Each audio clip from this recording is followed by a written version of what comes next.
Bum, bum, bum. Cool.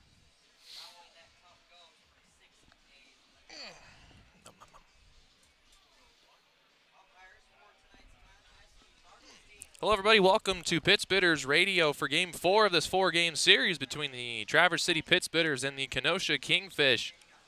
The Kingfish have won 3 in a row. They're on the verge of a 4-game sweep. They won Game 1 here on Tuesday night by a final score of 9-7. They fought off a furious Pitts Bitter comeback. They took Game 1 of a doubleheader yesterday, 4-0, and then they won Game 3 last night in a comeback win. Trailing 6-1, they scored 6 unanswered and won 7-6. They'll look for a 4-game sweep behind their starting pitcher, right-hander Tyler Banks.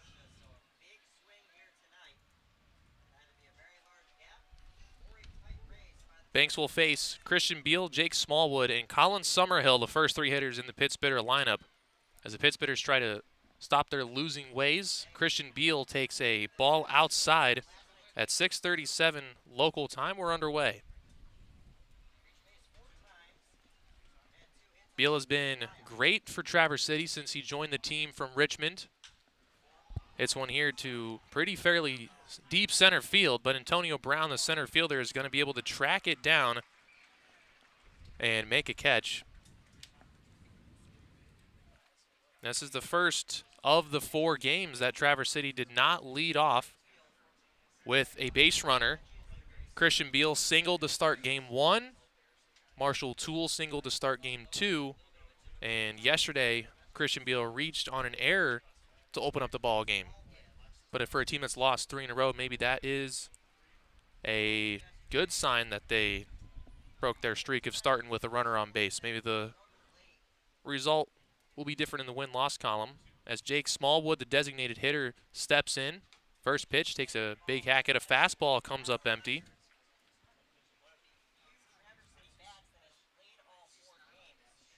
Smallwood has been good in this series. Look to continue it against the righty Banks. Pitch inside, almost got Smallwood on the foot. Smallwood was hit by a pitch twice in yesterday's loss. He reached base 4 times. Hit by a pitch, couple walks, reached on a fielder's choice. But for the game was 0 for 3. 1-1 count. Banks deals to Smallwood. Smallwood swing and a miss again, behind 1-2 now. Banks in 2 games for Kenosha has tallied 5 2/3 innings. Has allowed 7 hits and 4 walks. Has 4 strikeouts, has allowed 8 runs, 6 earned for a 9.53 ERA. Has an 0-1 record. 1-2 from Banks came inside and hit Jake Smallwood. And Pitts Bitters had 3 batters hit by a pitch yesterday in the loss.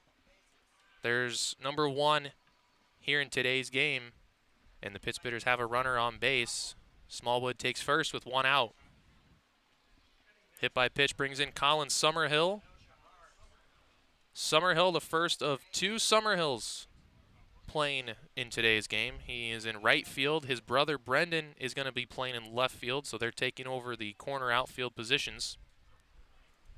Summerhill, a sophomore from Troy, hitting .283 on the season as a 4-game hit streak. Was 1 for 4 with an RBI in yesterday's first inning. First pitch swinging, a little grounder off the left side and foul.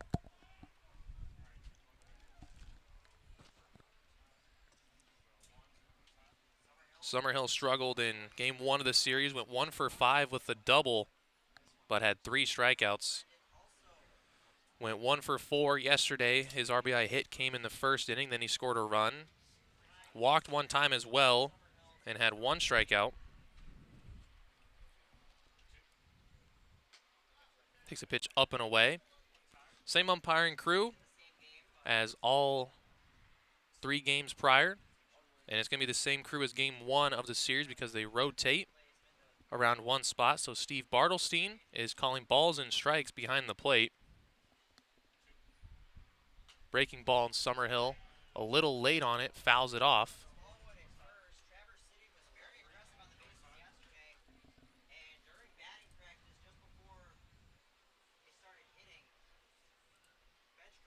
Count as a ball and 2 strikes.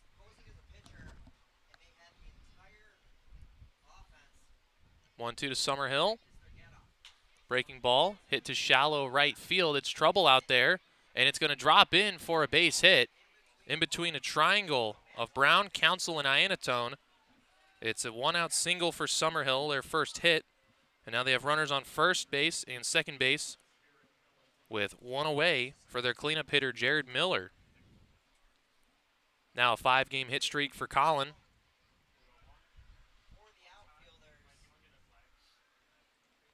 One-out single brings in Jared Miller. He's played 12 games with Traverse City, .250 average, and that average has dropped because of his last 3 games. He has not had a hit. He's 0 for his last 13 at the plate.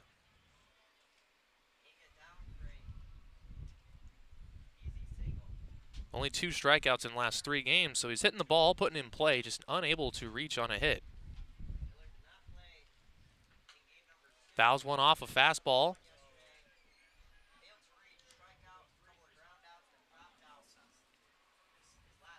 Miller yesterday did not play game 2 of the doubleheader. He played game 1, went 0 for 4 with a strikeout. Struck out his first at-bat, grounded out twice, and then popped out to the shortstop, looking to get back into the hit column. Could score a run if he gets a hit here. 1-1 pitch coming from Tyler Banks. Deals. Miller takes it high and tight. Gets a hitter's count at 2 balls and a strike. Traverse City enters this game at 8-9. Kenosha 10-7. Traverse City back under 500 after winning 6 in a row to get over 500 at home. Miller takes a fastball right on the corner. Evens the count at 2 balls and 2 strikes.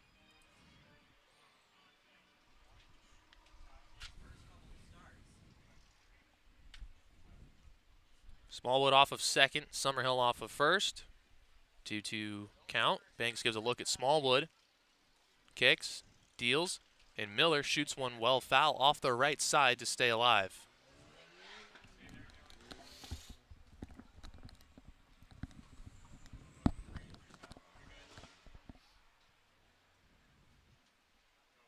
Miller's only struck out 7 times in 48 bats this season. About 1 strikeout every 7 at-bats. Been good at putting balls in play. 2-2 again from Banks. Looks at Smallwood again. Looks at him twice. Deals. Miller got one right in the zone. A one-hop scoop by the shortstop, Darden. They get 1. They do not get 2. And a good scoop by the first baseman, Drake Westcott, to prevent that ball from getting away, as Smallwood would have likely scored. Miller roped that ball directly at Taylor Darden at short and was able to scoop it on a one-hop. Got the out at second, so Summerhill to the dugout.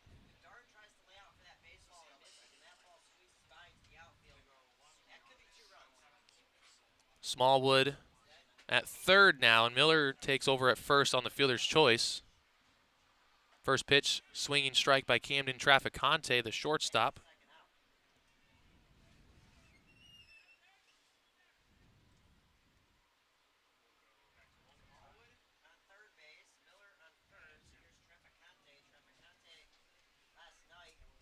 Traff has 2 hits and 10 at-bats here in this series against the Kingfish.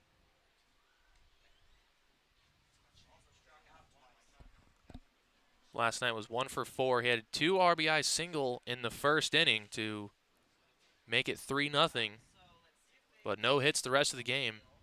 Miller takes off. Throw goes to second. Smallwood's coming home. The throw to the plate is not in time. Well, it was in time, but the ball was dropped by the catcher, Gage Williams, and Smallwood will score.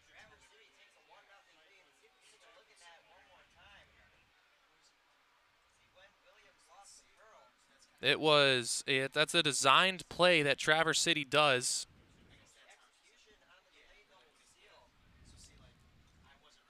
They did it against Rockford. You steal second, and you steal second. You draw a throw from the catcher, and then you take off from third. And Traverse City was able to execute it, although Smallwood would have been out at home if Gage Williams, the catcher, held on to the ball. The throw beat him home. But he dropped the ball and Smallwood scored, so it's 1-0 in the first. And now a base hit for Traficante can score. Miller has to protect, though, on 1 and 2. Takes one outside. The count will even up at 2 balls and 2 strikes. Well, Traff had an RBI hit in the first inning yesterday. Looking for another RBI hit here in the first inning. Give his team a 2-0 lead. Pitch from Banks is fouled out of play. Traficante fighting off. Another 2-strike pitch. Long inning for the starter, Tyler Banks, in 90-degree heat.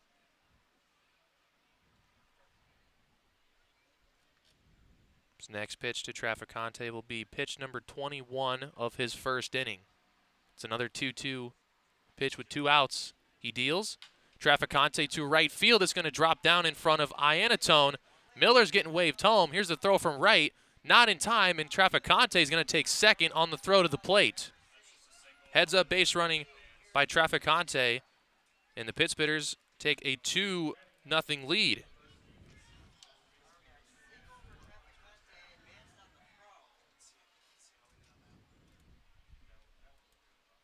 Another first inning RBI for Traficante. He switches places with Miller as he scores. Traficante, good base running to read the throw from Iannatone going to the plate. Now Hunter Tabb, the hitter, can make it 3-0 with a hit. He swings at the first pitch and roped it down the left side, but foul into the seats.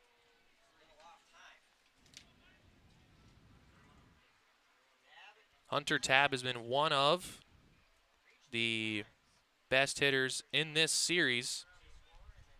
He has multiple hits in all 3 games against Kenosha. Breaking ball, sat on it, and fouled it off of his foot to go behind 0-2. Tabb's average in the series, he's got 6 hits in 14 at-bats.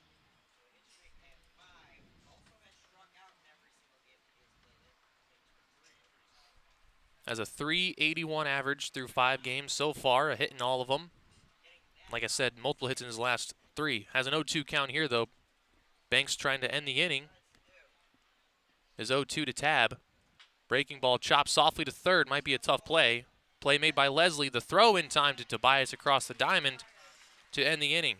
Pittsburghers scored 2. Smallwood comes home on a steal. Traficante singles home Jared Miller. It's 2-0. We go to the bottom of the first. Pittsburghers looking to snap the skid here on Pittsburghers Radio.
Bottom of the first. Welcome back to Pittsbitters Radio. Scored 2-0. Pittsbitters strike first for the second straight game. Actually, for 3 of 4 games, Traverse City has scored first. They scored 3 runs in Game 2 in the first inning yesterday. They scored 1 run in Game 1 of this series. So 3 of the 4 games they've scored first and in the first inning. But they have lost all 3 games so far.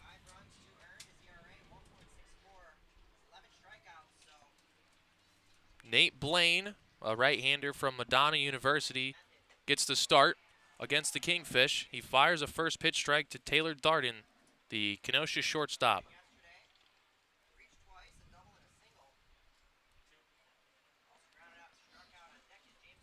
Taylor Darden has played 5 games for Kenosha, is hitting .250, was 2 for 4 yesterday with a double, 2 RBIs.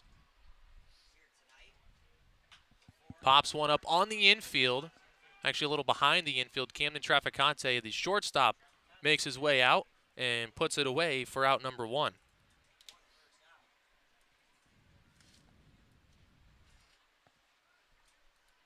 Nate Blaine this season for Traverse City has pitched in 3 games, but 2 of those have been starts. Has a 1.64 ERA. He's pitched a 6-inning start against Battle Creek, only allowing 1 earned run. Then a 4-inning start against Kokomo, allowing just 1 earned run.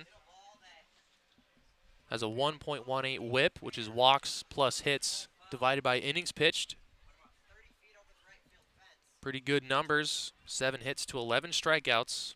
Has walked 6 batters, though.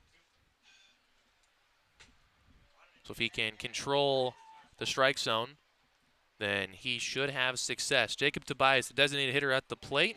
Tobias is having himself quite a series as he hits one to right center field, fairly deep, going back. Christian Beal from Richmond dives, and he can't make the catch. It's up against the wall. Backing him up, Colin Summerhill in right field. Gets the ball in, but Jacob Tobias is going to have himself a 1-out double. A fantastic effort from Christian Beal out in center field. A full extension dive, but just wasn't able to get there and make the catch. So Tobias will have a double. Is in scoring position for Nick Iannatone.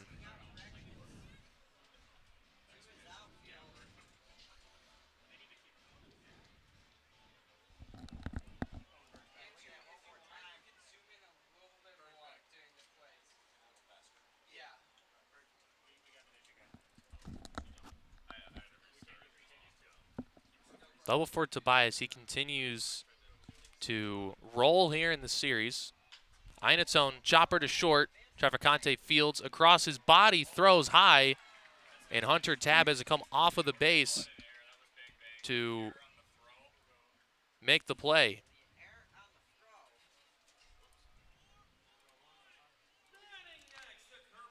Well, Tabb saves a run by coming off the base to make the play. It was a slow chopper. Would have been tough for Traficante to make the play. Now there's runners on the corners for Drake Westcott, the first baseman from Louisville.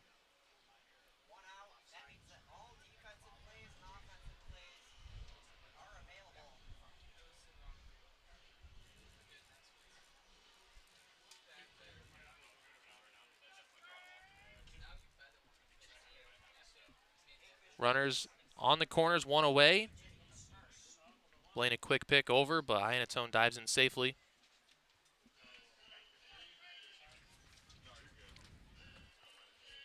Westcott did not play in Game 2 of the doubleheader yesterday. Swings way late on a fastball here.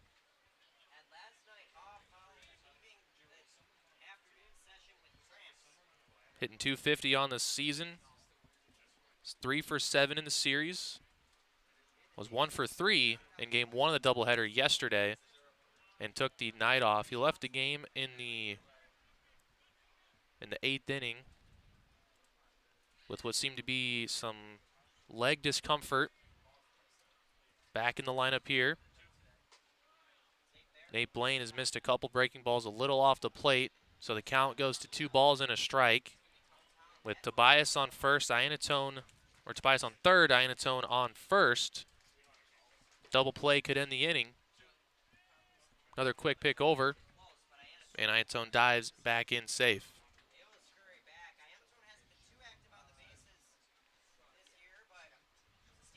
Blaine trying to get a ground ball so his middle infielders can turn two and the inning.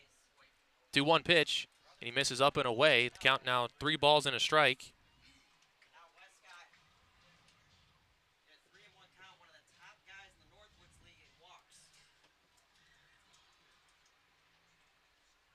The 3-1 pitch from Nate Blaine finds a zone, and it's ripped into center field over the head of Traficante. Kenosha is going to get on the board on the RBI single from Westcott. It's 2-1.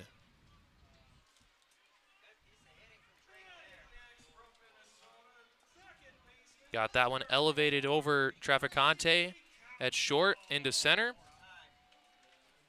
The RBI single brings in Brady Council, the second baseman.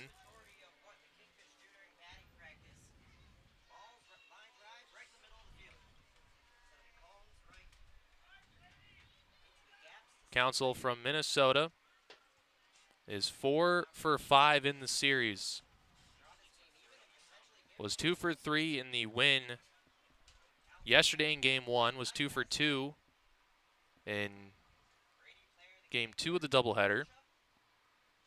First pitch swinging up the middle could end the inning. Traficante glove flip to Holtzink, bare hand grab and on to first. A 6-4-3 double play, and the defense flashing the leather there. A double play ends the inning, but Kenosha cuts the lead in half. It's now 2-1 as we go to the second inning here on Pittsburgh's Radio.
Welcome back to Pittsburgh's Radio.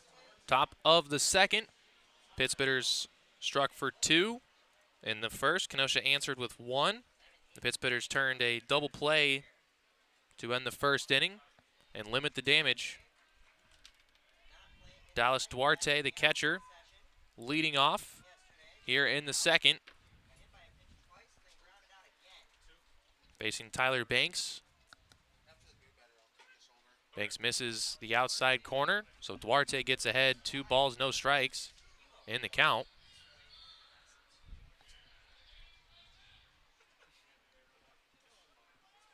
Two 2-0, good pitch for Duarte, but he gets a fastball. He does, and he tries to shoot it the other way and fouls it out of play. Duarte on this season, just 3 games, 2 hits and 9 at-bats, was 0 for 2 in game 1 of the doubleheader yesterday with 2 hit by pitches and a stolen base. 2-1 count now. Banks delivers. Breaking ball misses low, and it's 3 balls and a strike to Duarte.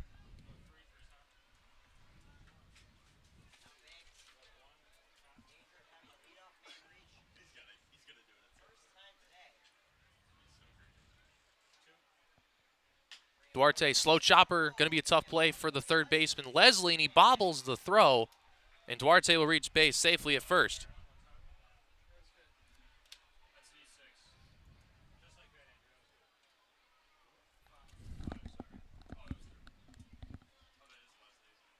Duarte will reach to start the inning as Josh Leslie, the third baseman, came in and gloved it, but trying to transfer it to his throwing hand, bobbled the ball. So Duarte aboard for Brendan Summerhill, the younger of the two Summerhills. First pitch takes a high fastball, ball one.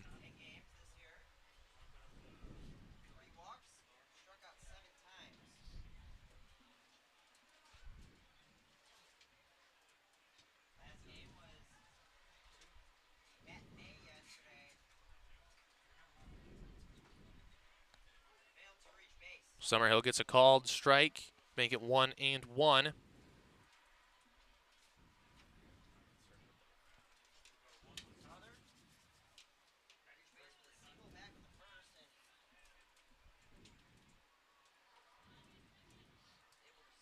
One pick over. Banks checking on Duarte. He dives in safe.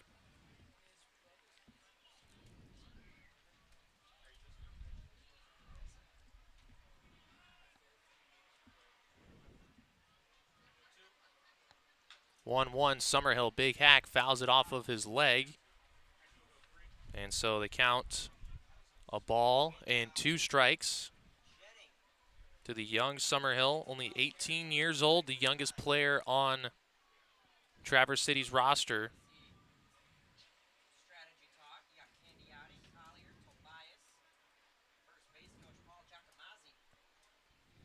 1-2 from Banks. He deals. Summerhill through the right side, a base hit. Duarte held up so the ball didn't hit him. And it gets into right field for a single. Both Summerhills with base hits the first trip through the lineup. Traverse City is first and second, nobody out for the 9-hole hitter, Cody Holtink. Definitely a bunt situation for Holtink. The freshman from Michigan hitting just 147. He's had 34 at-bats this year, has struck out in 20 of them. Has just 5 hits, but has 6 walks. Tries to hold off on the bunt, gets it down. They're going to third, and the Kingfish just turn a double play because Summerhill and Duarte held up thinking the ball was going to be caught by the catcher Williams. It wasn't. And Williams threw it to third to get Duarte, and they returned it to second to get Summerhill. A double play on a bunt attempt. That is a first for Kenosha on the season and probably in the team's history. It's a catcher to third to second double play as Holtink, just a bad bunt, popped it up to the catcher. And maybe heads up for Williams not to catch it and turn the double play. So now top of the order up, instead of Christian Beal batting with runners on third and second and only 1 out, he's up with Holtink at first and 2 outs. Beal flew out to center his first time up. Holtink takes off, pitches a ball high. Throw down is on the money, but a late tag as Holtink slides in safely.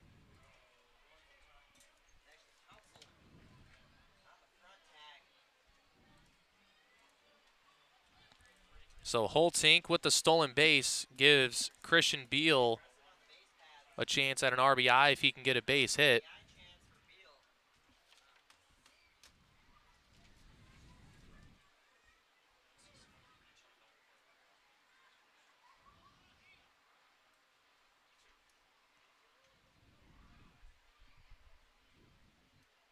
Pitch to Beal, takes inside and on his hands. 2 balls and a strike, a hitter's count for Beal.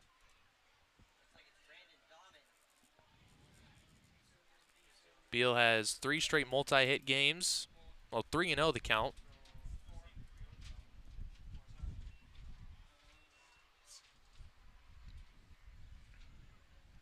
3-0 pitch to Beal. Hits the outside corner for strike 1. Now he's ready to go on 3-1. If he gets another pitch in the strike zone.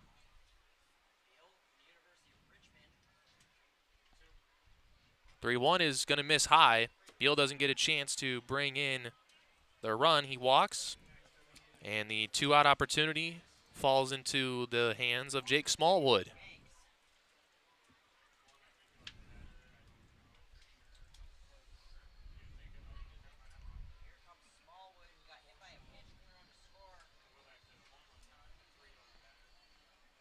Jake Smallwood, his first at-bat was hit by a pitch and then came around to score on the double steal when Jared Miller went to second. RBI chance.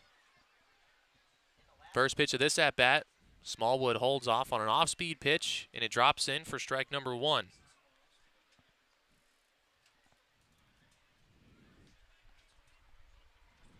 Smallwood has been on base multiple times in every game of this series so far.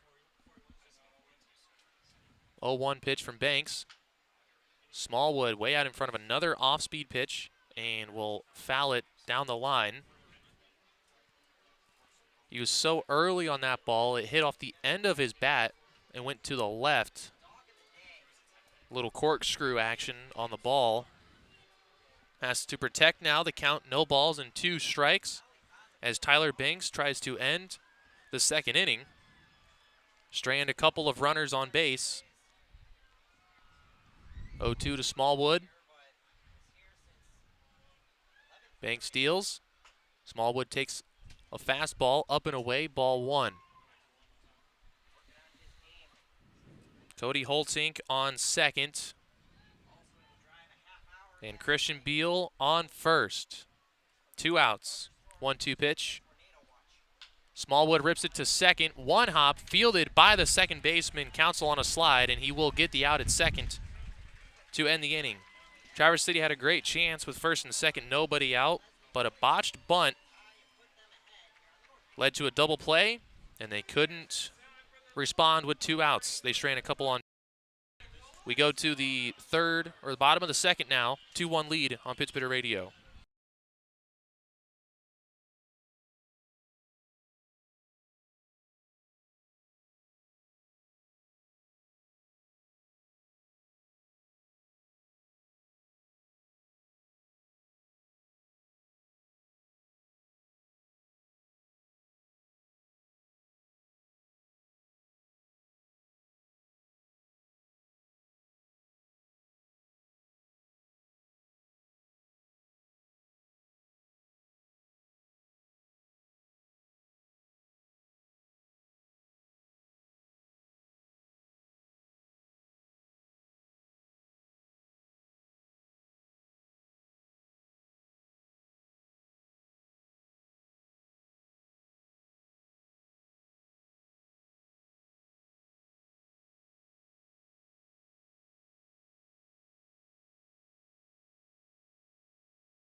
Bottom of the second inning here in Kenosha. 2-1 the score. Traverse City stranded a couple runners on base in the top half. They left runners on first and second. So the Kingfish will look to respond. Down a run. They scored 1 run in the bottom of the first. As Nate Blaine drops in a first pitch breaking ball strike to Parker Stinson. Stinson, the left fielder for Kenosha. Another breaking ball by Blaine, this one inside for a ball. Stinson, a redshirt freshman from Indiana State. Just below a 300 average, 294 on his season. Hits one to left. That one's going to get down into the gap for extra bases. Stinson's going to coast into second. It's the second double for Kenosha in their first 2 innings. Jacob Tobias doubled with 1 out in the first, came around to score a couple batters later. Stinson doubles to the left center field gap to lead off the inning. Now the bottom 3 in the order for Kenosha will look to bring him in and tie the game. Josh Leslie up first, the third baseman.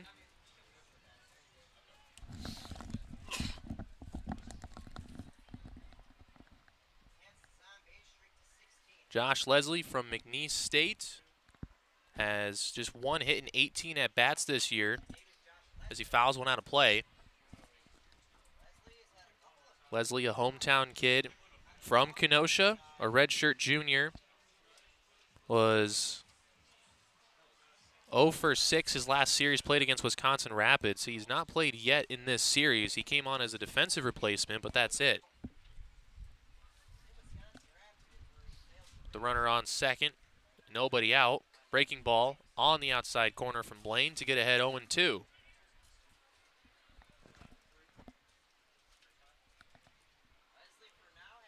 Blaine looking for a strikeout as he's ahead in the count, 0-2. His 0-2 pitch. Another breaking ball, and he just missed the outside corner. Went right back to it. And just a little off. A good take by Leslie not to chase that one. Count now a ball and 2 strikes. Stinson on second. Bottom 2 in the order due next. His 1-2 pitch is in the zone and fouled off by Leslie to stay alive.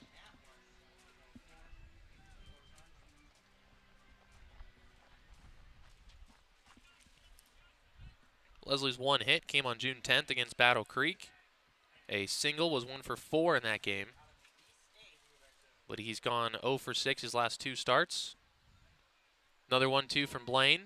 And he'll step off. Take a look at the second baseman Stinson, or the guy that's on second. Making sure his second baseman, Cody Holtink, is keeping him close, staying close enough to the bag to make Leslie think he could get picked off. 1-2 from Blaine now. Breaking ball that's popped up. Shallow right field. Should be a play for Colin Summerhill. He'll make the catch. Runner trying to tag. Throw from Summerhill is a little bit late. And Stinson's going to reach base safely as he tags up on the flyout.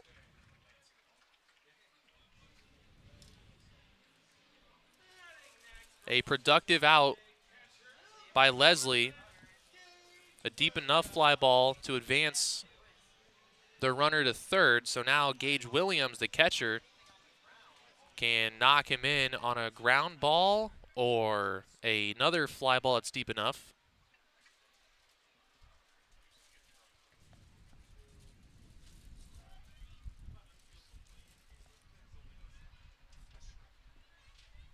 First pitch of the at-bat to Gage Williams is up and in, and it hits him. And so Williams is just going to take the free pass down to first base on the hit by pitch.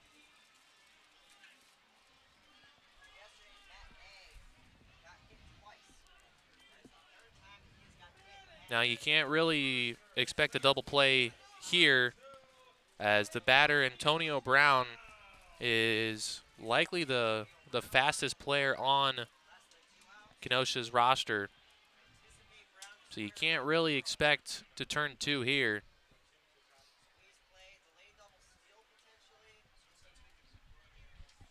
Brown hitting just 160 this season.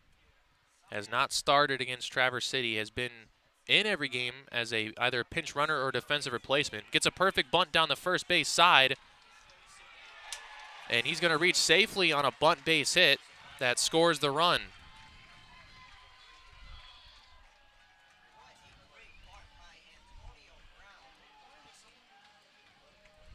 A close play at first, but Nate Blaine slipped fielding the ball and then throwing it. Allows Brown to reach safely on an infield single off the bunt. Now back to the top of the order for Kenosha.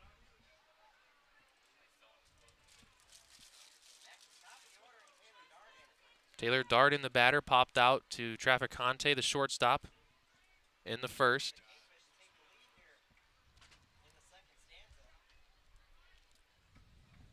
First pitch to Darden. Fastball high for a ball.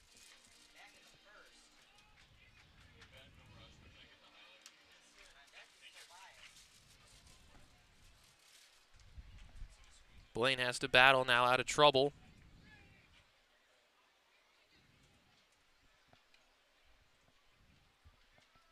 1-0 pitch to Darden. He shoots to the right side, out of play.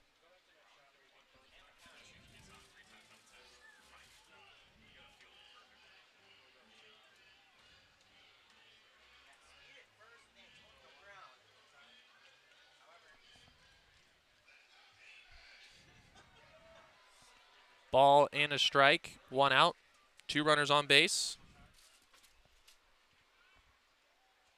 1-1 to Darden. Just off the outside corner. Now 2-1.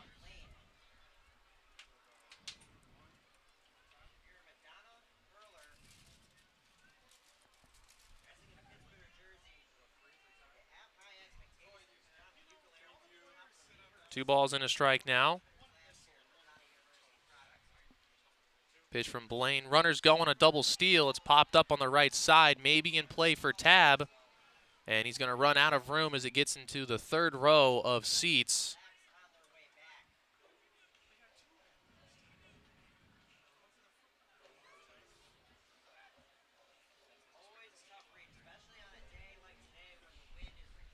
So 2-2 now. 2 balls, 2 strikes to Darden, the leadoff hitter for Kenosha. Runners on first and second here in a tied game. 2-2 from Blaine. Breaking ball, he got him to chase one outside. Swing and a miss. Strike 3. 2 outs now in the inning.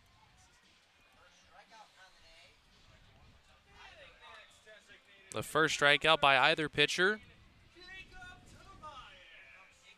Everyone just putting the ball in play, including this guy at the plate, Jacob Tobias, the DH. He doubled deep to right center field in the first. Another RBI. Didn't have one in the first, but was the lone guy who crossed the plate. Chance to add 2. First pitch of the at-bat, outside for a ball. Tobias in the series has 6 hits in 18 at-bats. He has 8 RBIs and 3 extra base hits. 1-0 from Blaine. Tries to get the outside corner and just misses, so it's 2-0. Tobias has been the best hitter in Kenosha's lineup this series.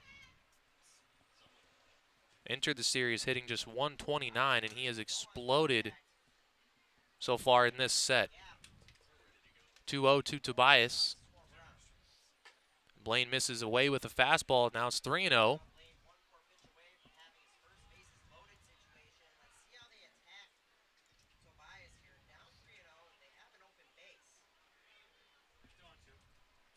Hitter on deck is Nick Iannatone. If Tobias should reach safely.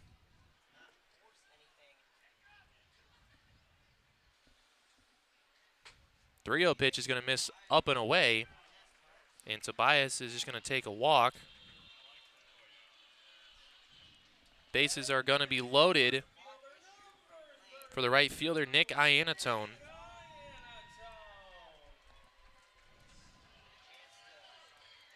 Iannatone reached on an error in the first. He's hitting .326 on the season. Had one hit in last night's win. Actually started both games of the doubleheader. And had one hit in each game. 1 for 3 in game 1 with 2 strikeouts. 1 for 4 in game 2 with 1 strikeout. No extra base hits, no RBIs, no runs scored, no walks or hit by pitches, just 2 hits. Blaine misses away with a slider. Count 1-1. Blaine trying to leave the bases loaded and keep this game tied up at 2.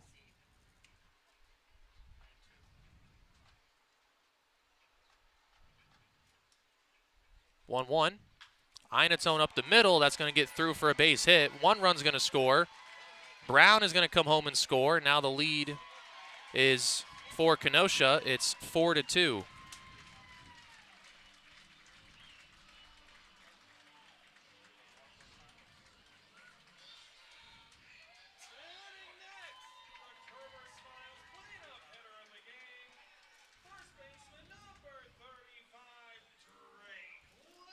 Four-2 lead now for Kenosha. Drake Westcott up, the 8th hitter in the inning for the Kingfish.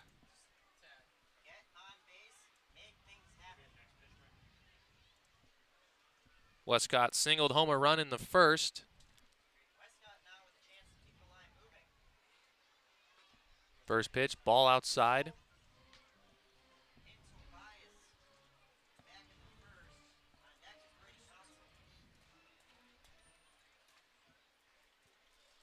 Three hits in the inning, a hit by pitch and a walk. Westcott holding on a high fastball, takes it for a ball.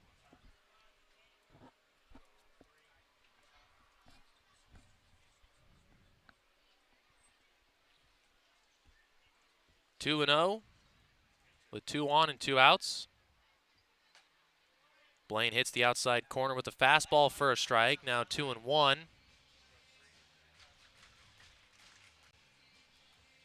Hitters count for Westcott.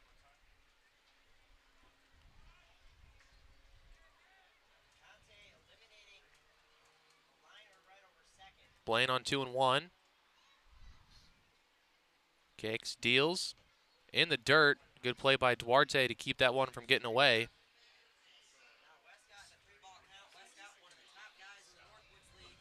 Now 3-1. Same count that Westcott singled on his last at-bat.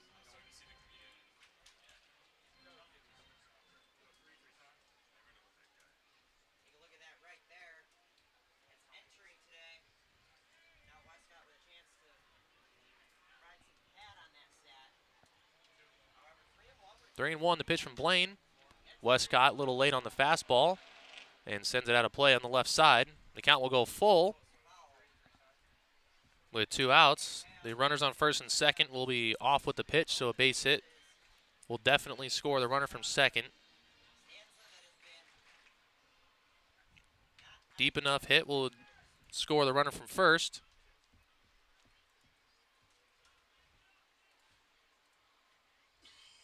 Blaine gets the sign, and here's his payoff pitch. Misses away, and he's going to walk Westcott. Reload the bases with 2 outs for Brady Council, the 9th batter here in the inning.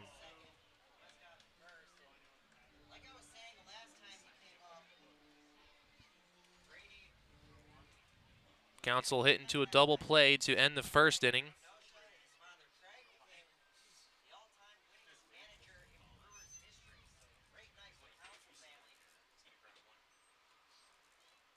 First pitch of the at-bat to Council is chopped foul.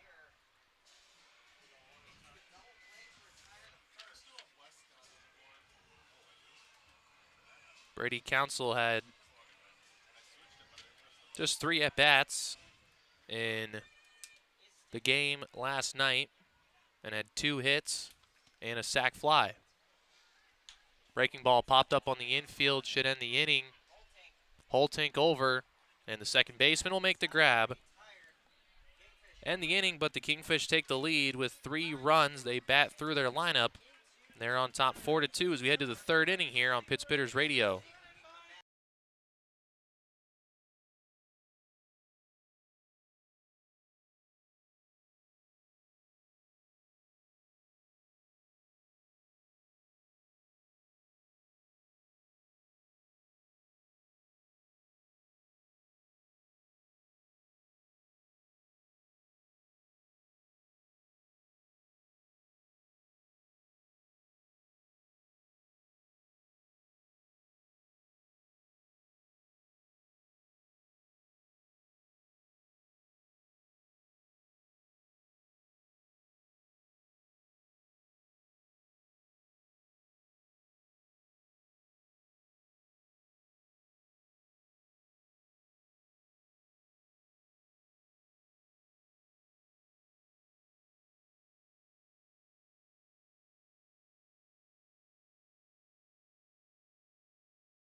Welcome back to Pitts Bitter Radio, top of the 3rd. Kenosha up 4-2.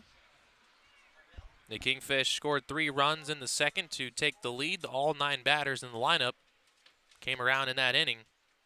Now the Pitts Bitters playing from behind here early. Top of the 3rd, Colin Summerhill, the right fielder, leading off. Summerhill singled on a little blooper to right center in the 1st to continue his hit streak, now at 5 games. Tyler Banks in for his 3rd inning of work. Another fly ball to right, pretty deep for Colin. And a running catch made by Antonio Brown out in center field for out number 1. Got that one a little too high, got under it a little too much, and it stayed up just long enough for Brown to make the catch. 1 away for Jared Miller, the 3rd baseman. Part of the reason why I think he's so good at hitting those fly balls is his familial lineage. His father, a defensive end for Chicago Bears. First pitch, Saints. swing and a miss for Jared Miller. And the number 1 fundamental of being a defensive end is a good get-off. In order to get a fly ball, especially one that had some drive to it, Miller reached on a fielder's choice in the 1st inning, beat out a double play to keep the inning going, here's Jared Miller. and stole a base. 1-1, hits it on the ground to second. Bobbled by the second baseman Council, but he was able to regather and make the throw to get Miller out at second. 2 up and 2 down to start the 3rd. Now Camden Traficante will stand in to hit. He singled home the 2nd run for Traverse City. He scored Jared Miller in the 1st on a single to right.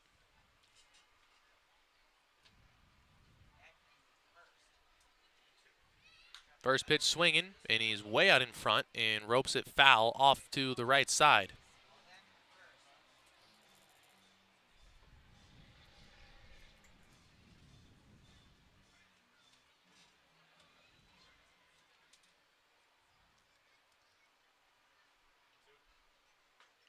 Takes a ball low and in.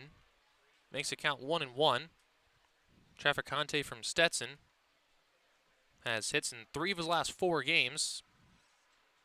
Just 2 hits in his previous 3 against Kenosha. He's played all 4 games of the series. He's got 3 hits and 11 at-bats in the 4-game series with 3 RBIs. Down 1-2. Pitch from Banks. Misses away with a breaking ball. The count evens at 2 balls and 2 strikes.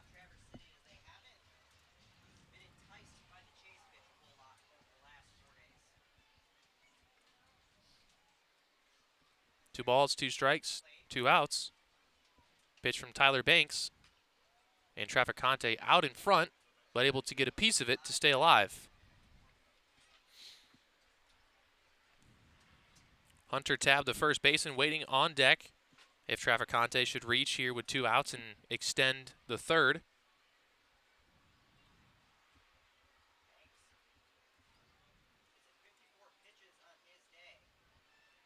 The 2-2 again. Traficante, slow chopper to second base. Counsell fields and makes the throw. 1-2-3 inning. Pittsburghers go down in order in the third. We'll go to the bottom half. Pittsburghers trail 4-2 here on Pittsburghers Radio.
Top of the third here in Kenosha. Pittsburghers trail the Kingfish 4-2.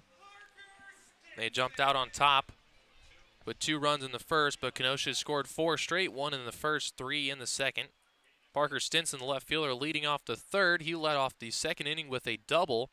Was the first of 9 Kingfish batters to step up to the plate in that 3-run second inning.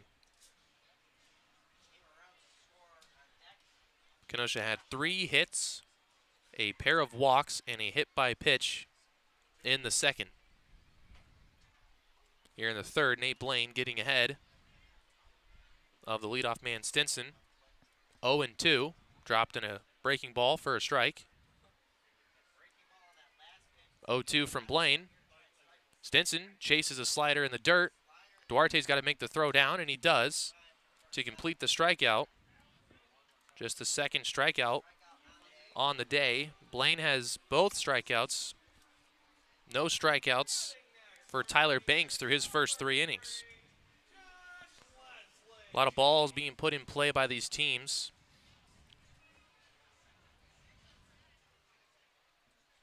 Blaine wins that matchup versus Stinson, now faces Josh Leslie. Leslie flew out to right field in the second. Blaine misses a little low on the first pitch to Leslie. Leslie now just 1 for 19 on the year, hits it to second base, and it goes right through Holtink, off of his glove and into right field. An error by Holtink. It's the second Traverse City error here in the game.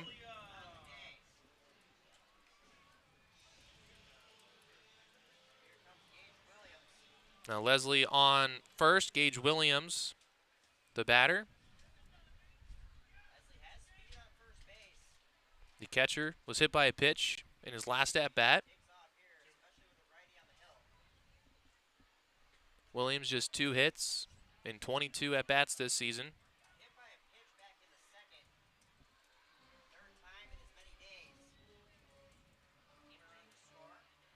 Leslie and Williams are a combined 3 for 42 at the plate this season. As Williams swings and misses at the 1-0 offering. Now 1-1. Antonio Brown on deck. He singled home a runner in the second.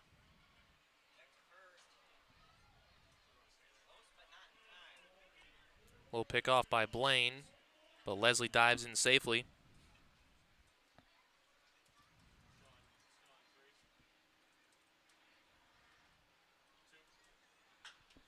One is fouled off the left side, and now Blaine ahead 1-2.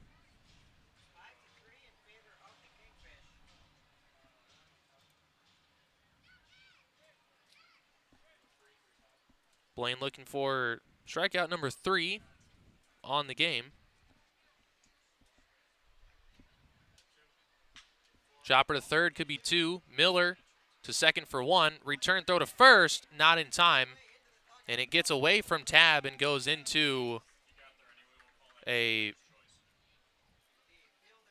area, little fan area on the first base side. So since it went out of play, Williams is going to go down to second on the ball out of play.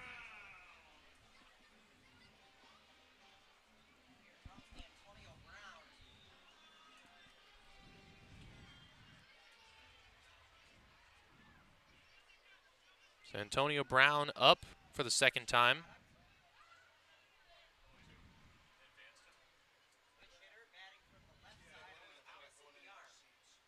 Brown 5 hits in 26 at-bats this season. Takes a first pitch strike.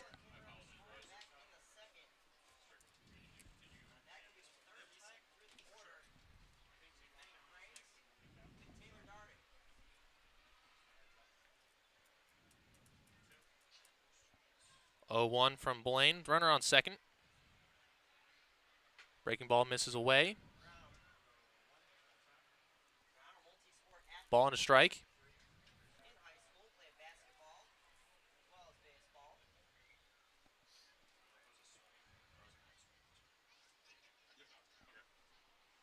Blaine trying to get out of this inning. Brown hits one to left field. Brendan Summerhill will go back. He'll make a catch, and that will end the third. So neither team strikes in the third inning. We stay right where we're at, 4-2. We head to the fourth on Pittsburgh Radio.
Welcome back to Pitts Bitters Radio. Top of the fourth. We played 3.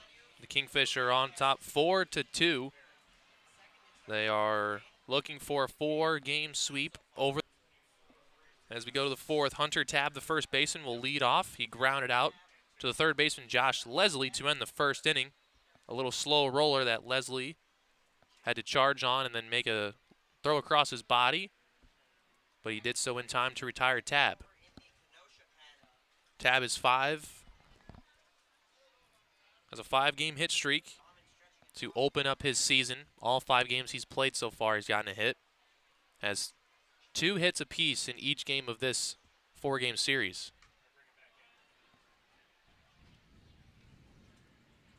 Gets ahead early on Tyler Banks, 2 balls and no strikes.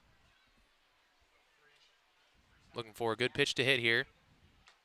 Got a fastball on the outside corner for the first strike, but on 2-0, he's looking for something a little more over the plate.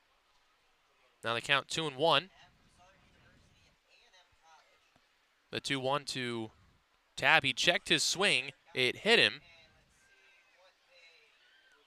And I think they're ruling he went around on the check swing. And so even though he was hit, it would be a strike.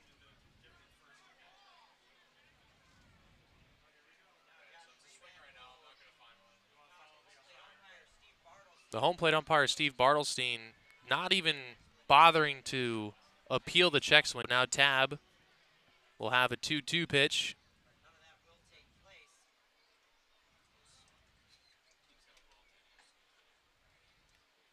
Here's a 2-2 from Tyler Banks. Misses inside. Count goes full. 3-2 to the leadoff man in this inning, Hunter Tabb.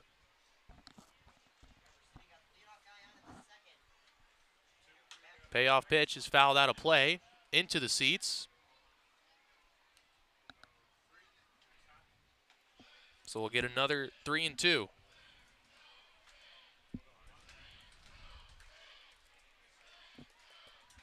Leading off the inning, Tabb trying to reach. He'll take a step out.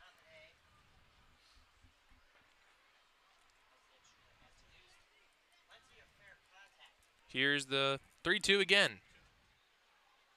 Banks delivers and gets the call on the outside corner. That one looked a little off.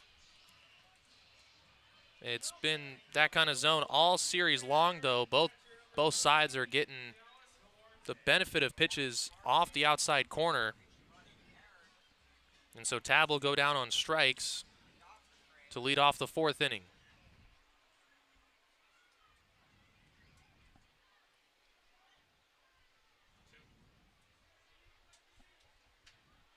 Dallas Duarte in now, the catcher. First pitch swinging. Hard hit ground ball at Council to second. But he makes the play for out number 2.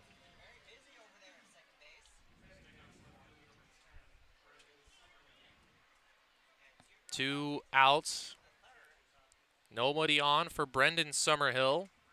He singled in the 2nd inning.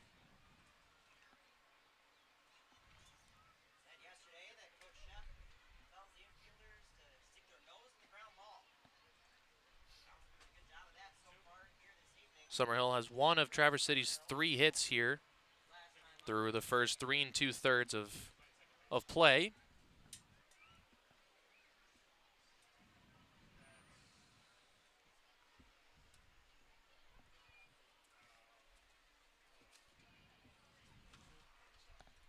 One 0 to Summerhill.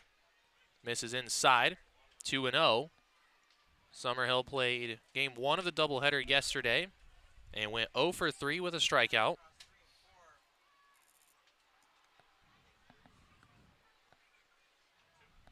To 0 pitch, hit to second, right at Council, and he'll make another play, and that will end the inning. Traverse City has 7 straight batters sat down as we go to the bottom of the 4th here on Pitts Bitters Radio.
Bottom of the fourth here in Kenosha. 4-2. The Kingfish lead over the Pittsbitters. Traverse City's gone down in order the last 2 innings. They have 7 straight batters that have sat down.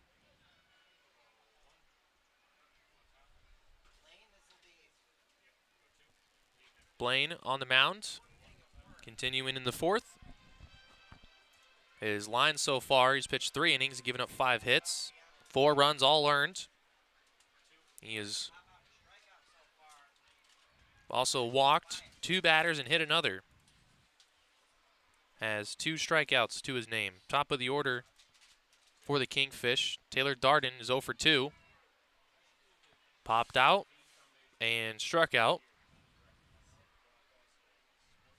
The only Kingfish batter in the top 4 in the lineup not to reach base as he hits one to third.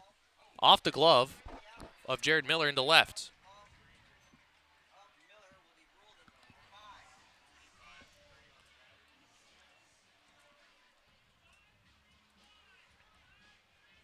Tough play ranging to his left. Unable to make the play on the hop. And as it goes into the outfield, runner on first for Jacob Tobias, the DH. Tobias is 1 for 1 with a double, and then he walked in his last at-bat. Was left stranded at third as Blaine left the bases loaded in the second inning. It was a first pitch ball a little low.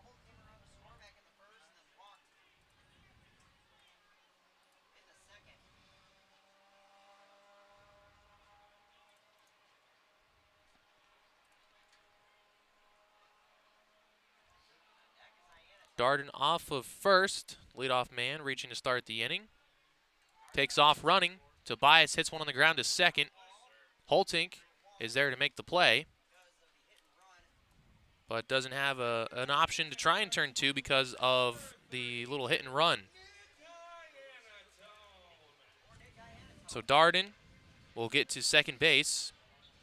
Just 1 out here in the 4th inning for Nick Iannatone. Iannatone is 1 for 2. Reached on an error in the first, and he knocked in a pair of runs on a single in the second.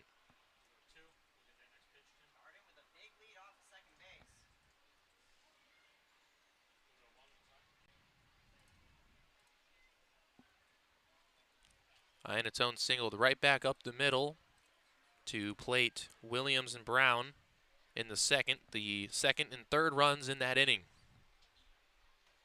Takes a first pitch fastball on the inside corner for strike 1.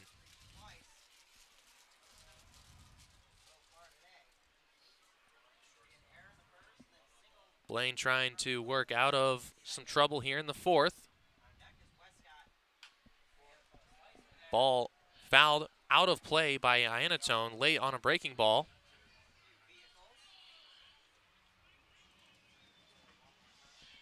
And Blaine ahead, 0-2, looking for what could be a big strikeout.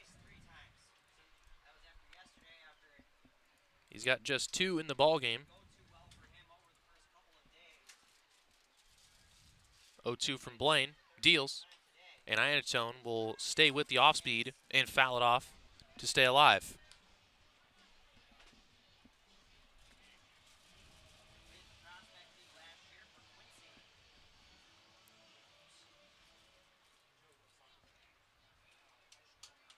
Another 0-2 coming to Iannatone with Darden over at second.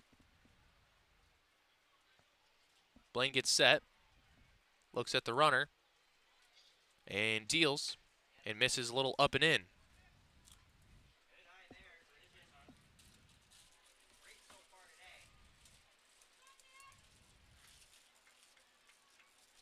Now 1 ball and 2 strikes with 1 out and 1 man aboard. Blaine looks at Darden at second, looks again, deals. And Iannatone will stay alive and foul one off. Blaine unable to win the battle yet. He's thrown some good two-strike pitches, but Iannatone has been able to stick with the off-speed and breaking balls and just get a piece to stay alive. Looking to get a mistake pitch over the plate. Ball in the dirt, good block by Dallas Duarte. Knocks it down and keeps Darden at second. Count even now at 2 balls and 2 strikes. Catcher from Hawaii showing off his defense there to block a ball in the dirt and keep it in front.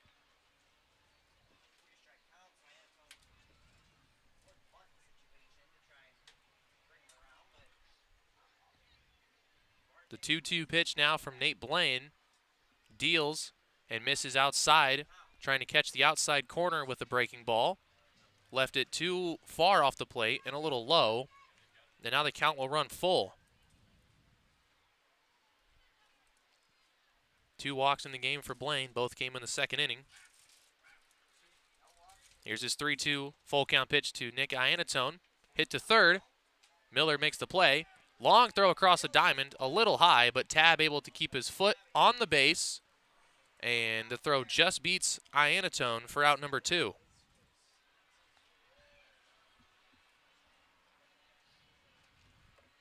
So 2 away here in the 4th.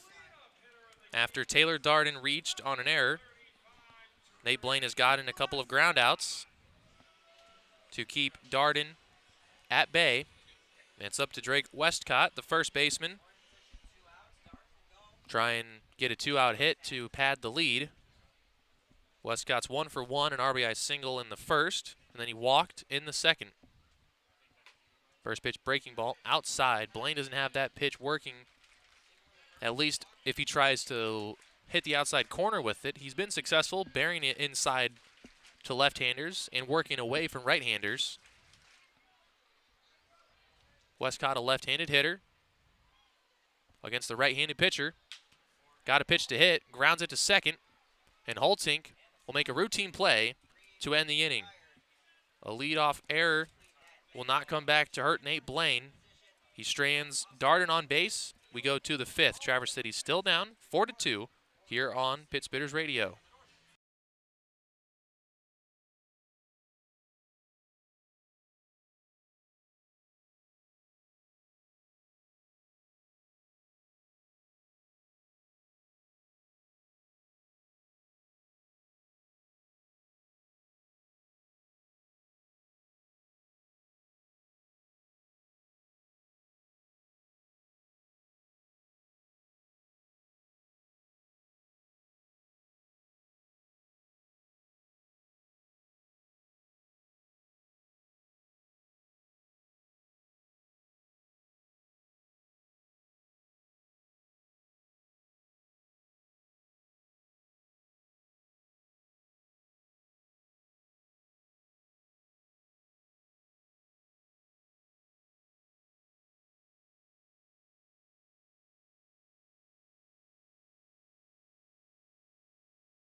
Welcome back to Kenosha. For Game 4 of this 4-game series between the Pittsbitters and the Kingfish, Kenosha is on top 4-2 over Traverse City. Pittsbitters got off to the early lead with 2 runs in the first, but Kenosha answered with 1 in the first inning and then 3 runs in the second. That's where we currently stand. Both starters went through the next 2 innings of scoreless baseball. Tyler Banks, the Kenosha starter, is out of this game after 4 innings, just those 2 runs. Gave up 3 hits and just 1 walk and a hit by pitch. New pitcher is Randon Dahman. Dahman is a redshirt sophomore from the University of Minnesota, making his 6th appearance of the season out of the bullpen. His season started against Kokomo on June 1st, gave up 4 runs in 2 2/3. His next game on June 6th gave up 5 runs in 1 1/3, but has had 3 straight scoreless outings, 1 against Battle Creek on the 10th, 1 against Wisconsin Rapids on the 12th, and 1 against Traverse City on Tuesday, game 1 of this series.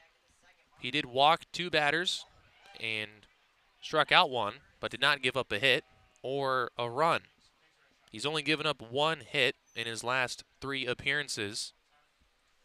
And he'll face Cody Holtink, the 9-hole hitter, then the top of the order here in the 5th inning. Holtink, the second baseman, a freshman from Michigan. He tried to sacrifice a pair of runners over from first and second to second and third, and he popped it up. And because it was a pop-up and the runners didn't want to get doubled off, they had to sit back and make sure the ball fell, and it did, but the catcher, Gage Williams, made the heads-up play of going to third to get out Dallas Duarte. And then Brendan Summerhill was thrown out at second. A double play on a sacrifice bunt attempt. Looking to make up for it and get on to lead off the 5th inning. The count is even at 2-2. The new pitcher, Randon Donnan,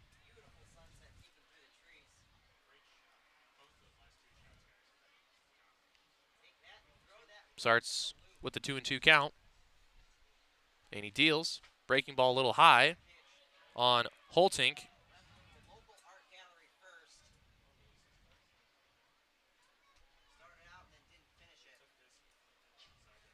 Now the count runs full to the leadoff man. Dahman gets the sign on this full count pitch to Holtink. Fires, and Holtink on a fastball will foul it off to stay alive here.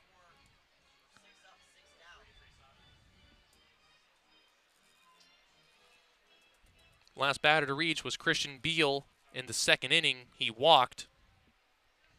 After that, Jake Smallwood grounded out to end the 2nd inning, and then 6 straight have been retired.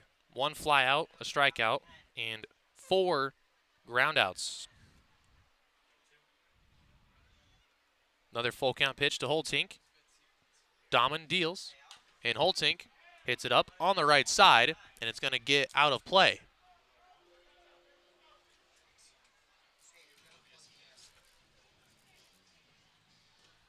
So another 3-2 pitch coming.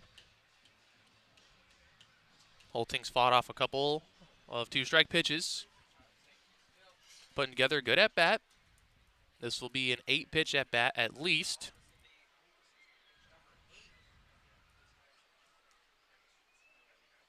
And here comes the 3rd straight full count pitch. Dahman kicks, deals, misses in the dirt.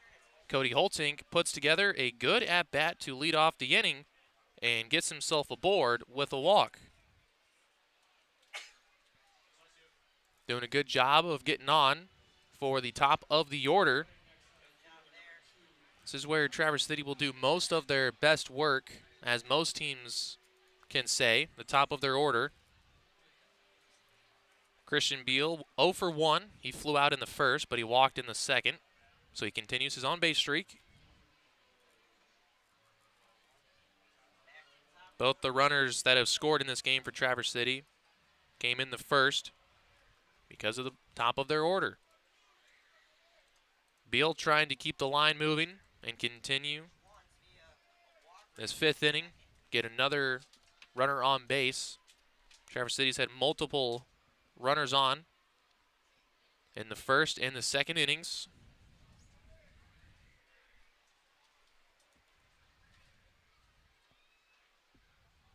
First pitch to Beal, swinging away, and fouls it straight back.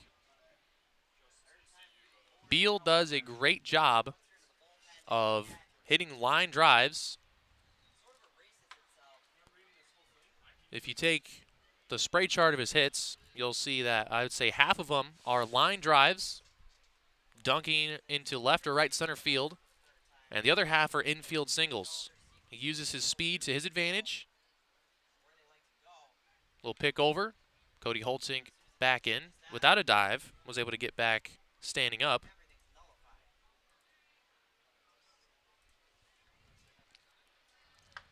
Third baseman Josh Leslie on the grass, just in case Beal tries to put down a bunt. And another pick over. This time, Holtink dives in, and again is in safe. Keeping a close eye on him, as Holtink did steal second in the second inning to try and give Beal an RBI chance, and after he walked, Jake Smallwood grounded out to end the inning.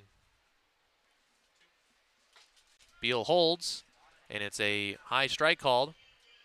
Christian Beal is just 5'9", so he's got a small strike zone.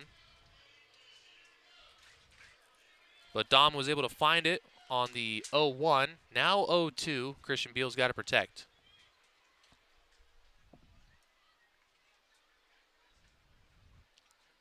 0-2 from Dahman. Breaking ball hit to second, could be two. Council will get one.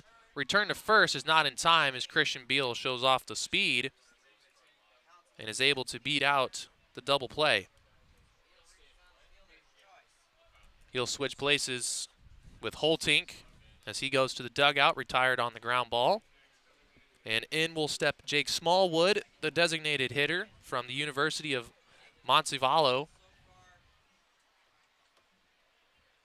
He's 0 for 1. He grounded out to end the second, but in the first was hit by a pitch and then came around to score the opening run of the game. He's been on base multiple times every single game in this series.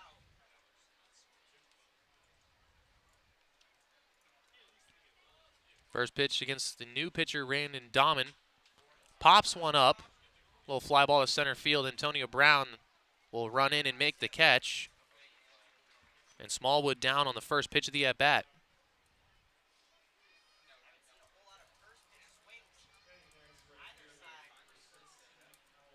Now with 2 outs, you could see Christian Beal try to steal second to get into scoring position for Colin Summerhill. The older of the two brothers is 1 for 2 in the game. He singled in the first. He flew out to deep right center field at the warning track. Antonio Brown made a running catch. Little first pitch breaking ball in for a strike.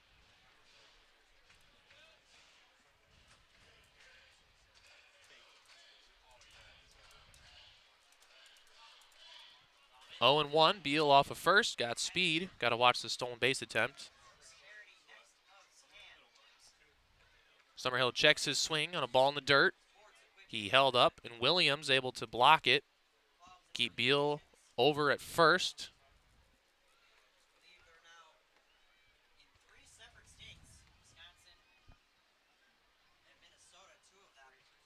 One ball and a strike, 1 on, 2 away for Summerhill here in the 5th. 1-1 from Dahman is hit well to right field. The right fielder, Iannatone, back. That ball is off the wall. Beal's getting the wave. Here comes the relay throw from Council. It's not in time. It's an RBI double off the right field wall for Colin Summerhill, and the lead is cut to 1.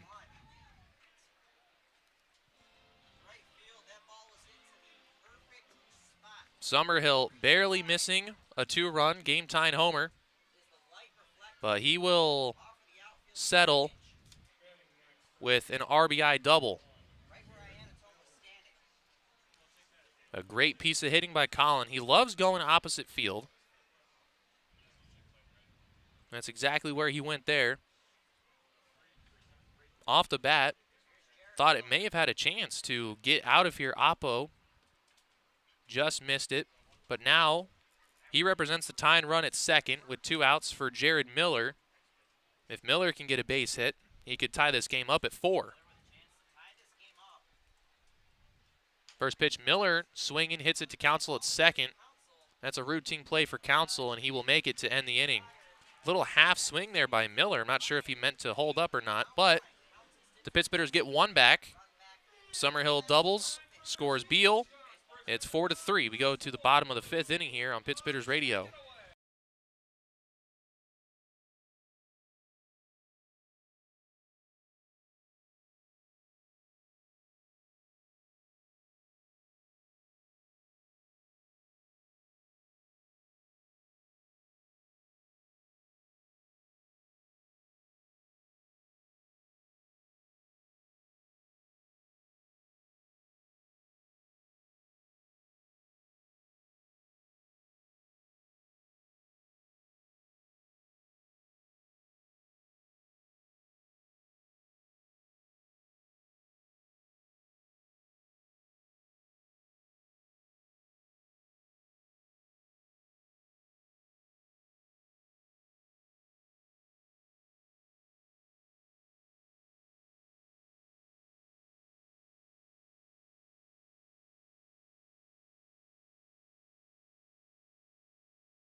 Welcome back to Pittsburgh Radio. Bottom of the 5th inning.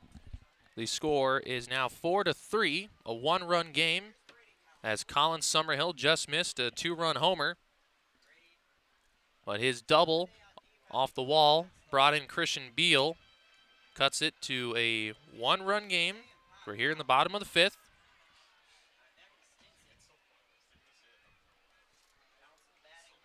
Nate Blaine still on the mound. He's going to face 5, 6, and 7 in the lineup. Leading off, Brady Council.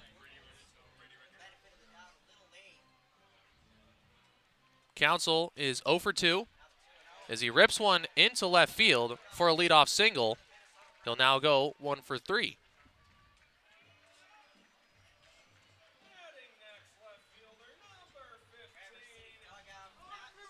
First hit of the game for Brady Council. Now Parker Stinson up. He's 1 for 2 with the double.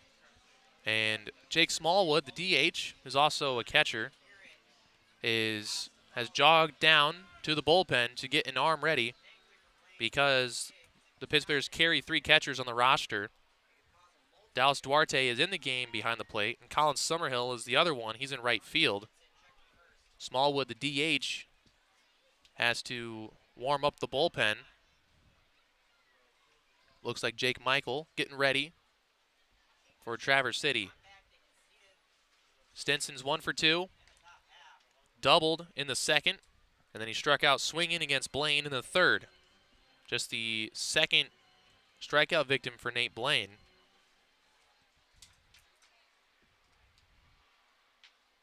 Perfect bunt put down by Stinson, and he's going to reach safely. Long throw to third. It gets out of play, And Council is going to come in to score.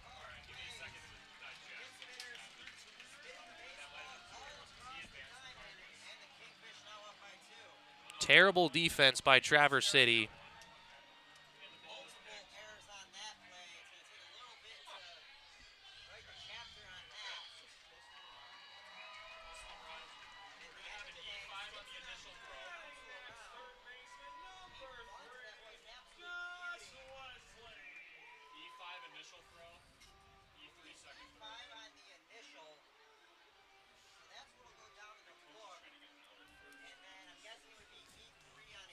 So Council scores, and Stinson gets to third base as the ball went out of play. Well, the pitcher threw the ball. Oh, the pitcher back was off. Yeah, you got both those errors wrong. Pitcher threw it, and then the second baseman's the one that threw it out of play.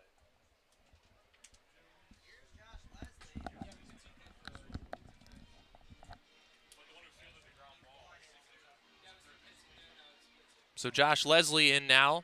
The third baseman's 0 for 2. Reached on an error in the third. Facing Blaine for the third time.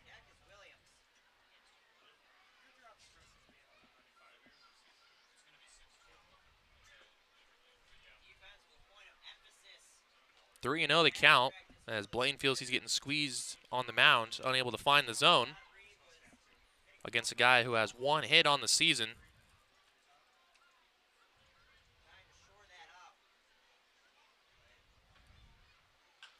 Leslie taking a hack at one and fouls it off.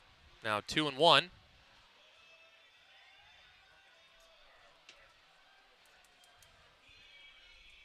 Leslie flew out to right and then reached on an error. Traverse City with 6 errors here in the ball game so far. We're only in the 5th inning.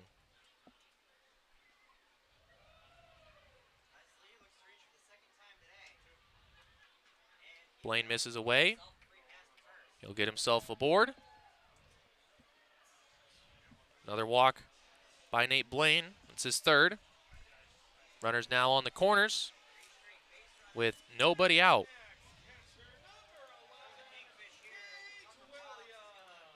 Pitching coach Tucker Waddups will come out of the dugout to talk with his pitcher.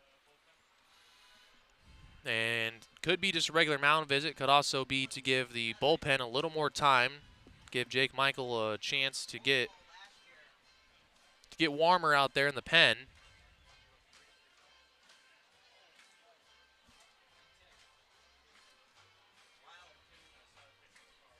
Council reached on a single. Parker Stinson put down a sacrifice bunt. Blaine popped off the mound, threw it wide of first. Holtink was right there to back it up. And as he tried to throw across the diamond to get Brady Council making a big turn at second, he threw it way over the head of Jared Miller. He had the play. They would have had Council in a rundown and would have likely turned that into an out, but instead he sailed it over Miller's head and it bounced out of play. So that was 2 errors on 1 play. It scored the run, Council. It put Stinson at third as the ball went out of play. And then Josh Leslie just walked, so there's runners on the corners with nobody out. Gage William up. The catcher's 0 for 1. Was hit by a pitch in the second. Reached on a fielder's choice in the third. Williams takes a first pitch strike on the outside corner.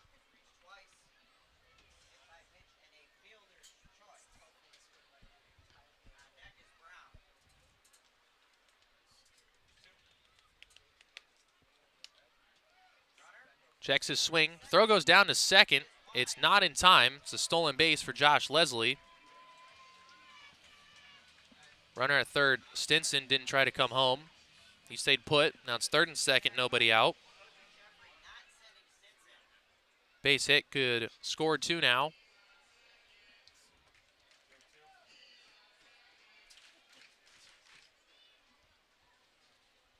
Ball and a strike to Williams.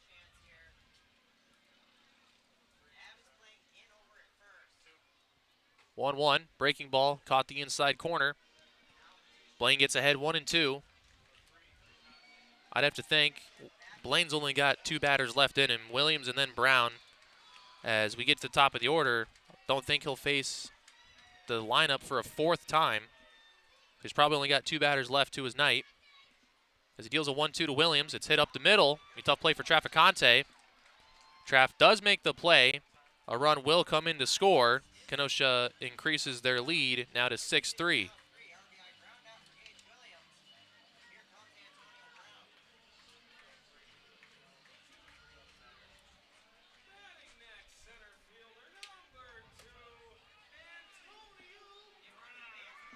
6-3 the score. Kenosha scored 1 in the first, 3 in the second.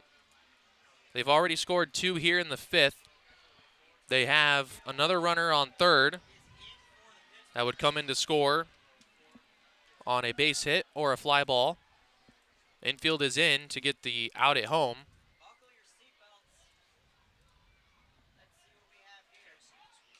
Brown shows bunt, and the pitch comes inside, and he's able to get out of the way.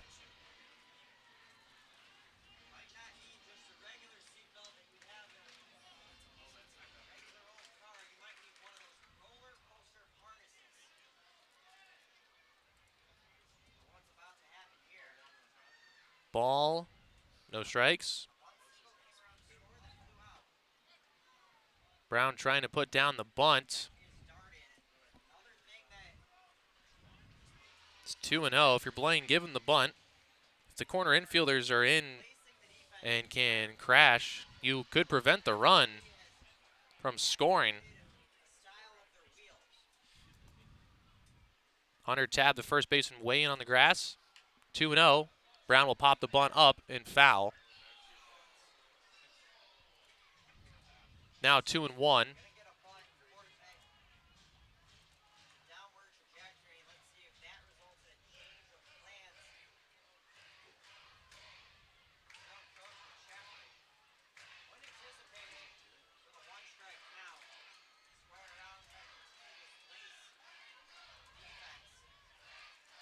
Defense drawn in.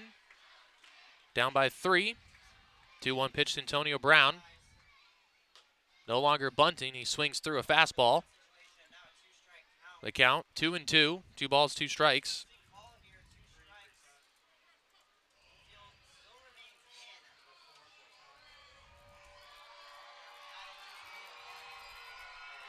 Blaine looking for a big strikeout.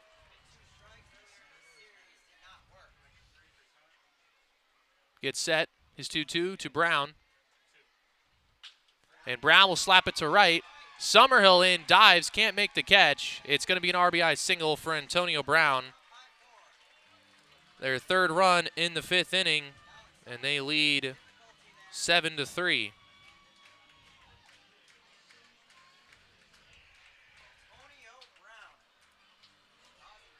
That's going to do it for Blaine. Josh Reban out of the dugout, and he is removing Blaine from this ball game. Kenosha continues to dominate the series. They're up 4 with just 1 out here in the 5th inning. New pitcher in for Traverse City. We'll take a short break. Be back in a second on Pitts Bitters Radio.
Welcome back to Pitts Bitter Radio. Here in the bottom of the fifth, Kenosha has put up 3 more runs, adding to the 3 runs they put in the second inning and the 1 in the first. They're up 7-3 over Traverse City.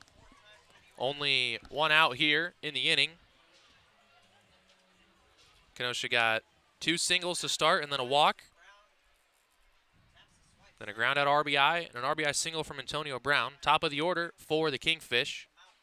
Taylor Darden at the plate. Brown takes off on the first pitch. And Brown is in there safely.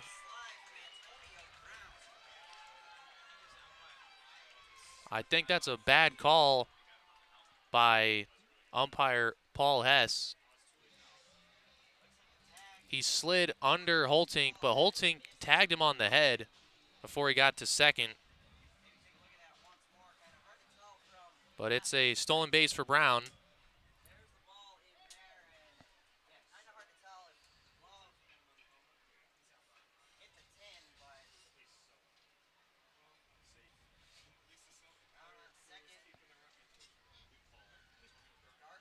Runner on second for Darden, chops it to Michael.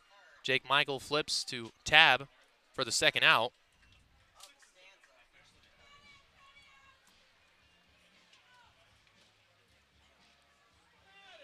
So Brown over on third.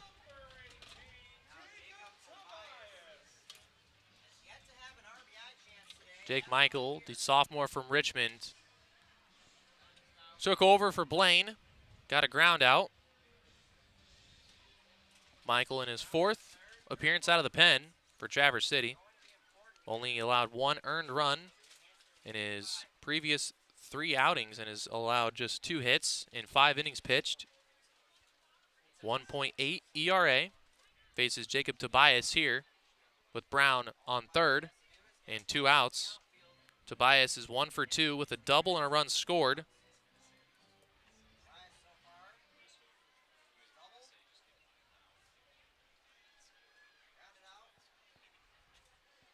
One-zero pitch to Tobias is low and in.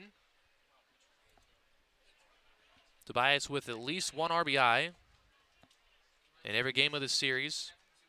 Had 3 RBIs in Game 1 on Tuesday. Had 4 RBIs in Game 1 of the doubleheader yesterday and 1 RBI last night. Has a 2-0 count. Takes one low and in, blocked by Duarte.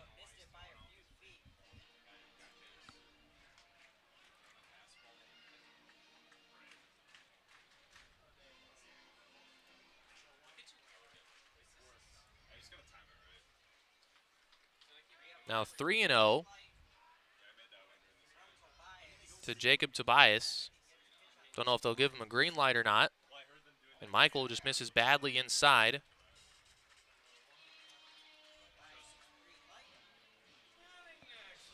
Tobias will walk on 4 pitches. For the second time this game, he walked on 4 pitches in the second inning as well. Runners on the corners. 2 outs for Nick Iannatone. He's 1 for 3, 2 RBIs, single in the second. Reached on an error and grounded out.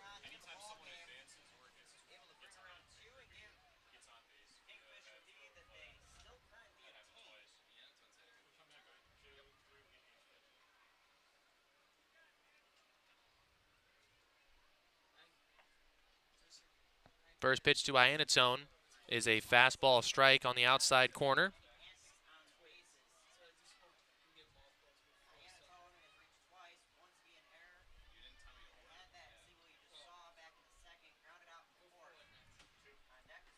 Big swing and a miss for the second strike. 0-2. Jake Michael will try to end the inning here.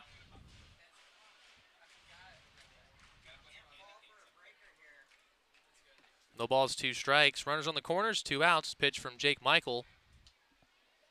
Deals and misses just off the plate. Tried to backdoor a breaking ball.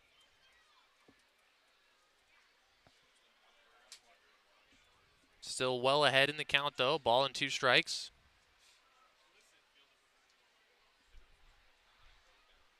And the 1-2 pitch. Another breaking ball. Iannatone way out in front, but got just enough of it to foul it off.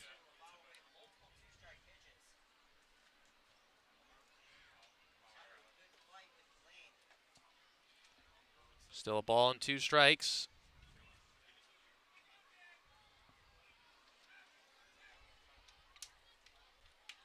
And the 1-2 again. Iannatone, another foul ball to stay alive.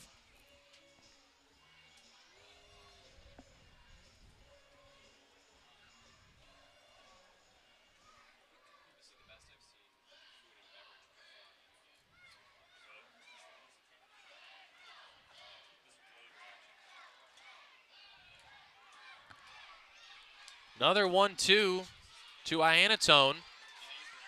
Michael misses. Tobias trying for 2. Throw down. Here comes Brown. And he's out at the plate on the throw by Traficante. They're able to get Brown out, trying to do a little double steal like Traverse City did earlier in the game. Unsuccessful, but they take the lead with 3 runs. They're up 7-3. We go to the 6th inning here on Pittsburgh's Radio.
Welcome back to Pittsburgh's Radio.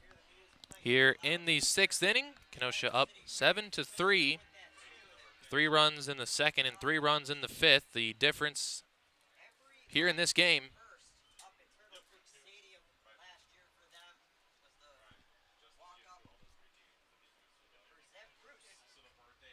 Camden Traficante, first pitch swinging. Hits one to pretty deep center, but Antonio Brown will get there to make the catch.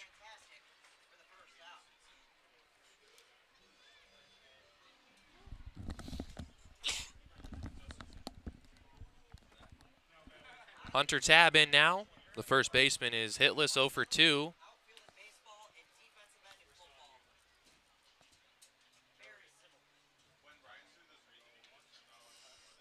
Tabb grounded out in the first, struck out looking on a ball off the plate in the 4th inning. Shows bunt, pulls back, and it's called ball 1.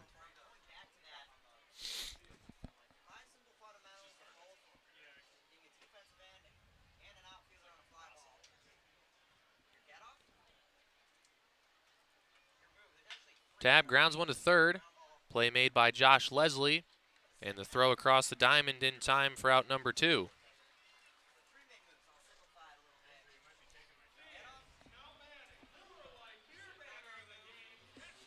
Two up, 2 down. Dallas Duarte will bat with no one on base.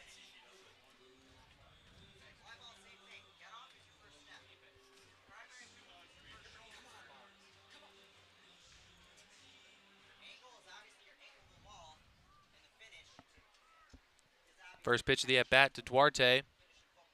Breaking ball, misses high.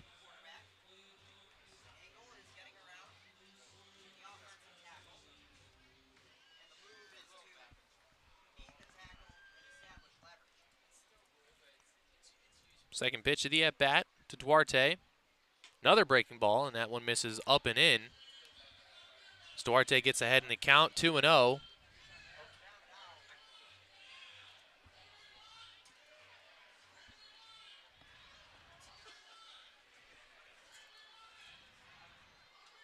Duo pitch here to Duarte.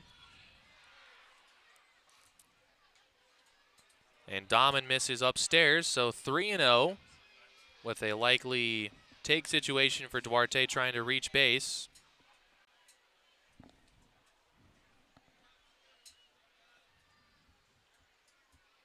Dahman set on his 3-0 and delivers upstairs again, a 4-pitch walk to Duarte.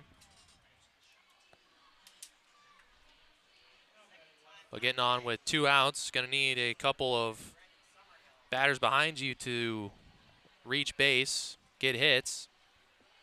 Brendan Summerhill, the batter, he's 1 for 2. He singled through the right side of the infield in his first at-bat, and his last at-bat grounded out to the second baseman, Brady Council.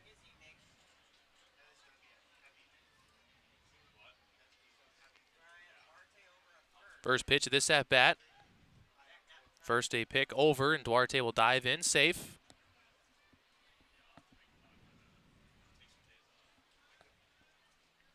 Was watching Summerhill in batting practice and was hitting the ball hard. Launched about 5 home runs in BP. Hasn't had one on the season. He's got the power to do so. He's missed a couple of home runs this season. Hit 10 home runs in his senior season of high school at Whitney Young. Hit over 500.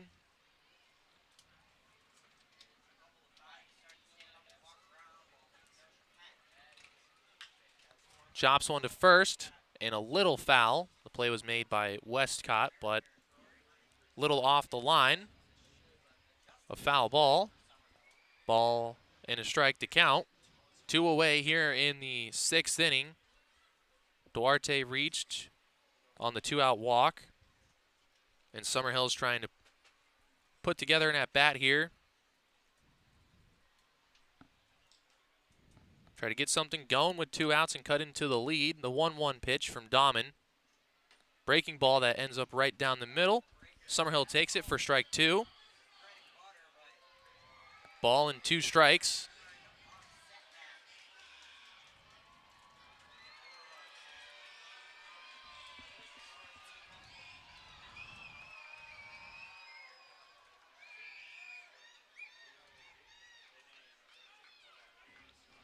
Ball and 2 strikes. 2 outs. Runner on first. Here in the 6th inning of a 4-run game. Dahman deals. Misses low and in. Summerhill takes. The count evens up. 2 balls, 2 strikes.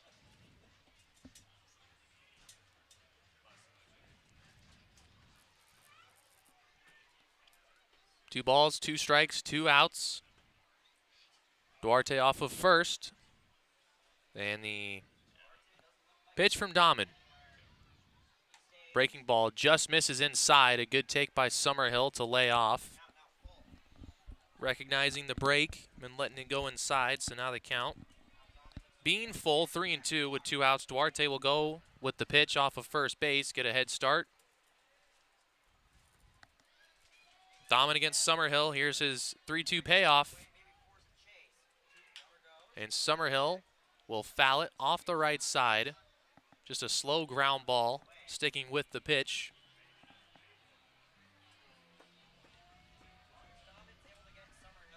In a little battle here at the plate.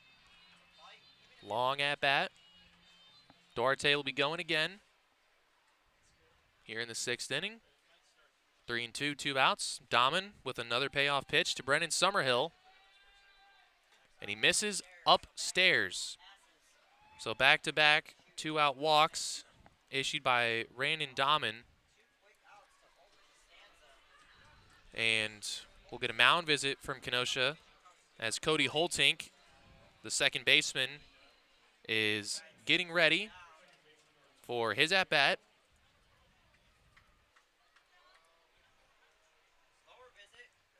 Trying to come through for his team. They're down 4. So 2 men on base. Holtink, nothing he can do about tying the game, but he can get them a little closer. Doesn't need anything more than a base hit. A simple base hit would do the job.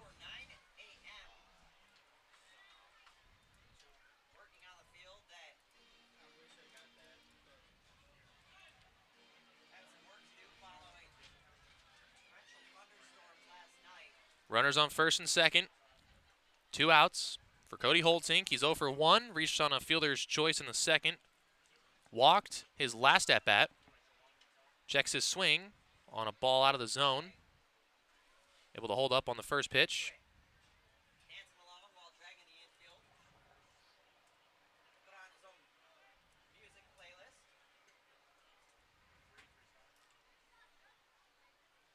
1-0 pitch.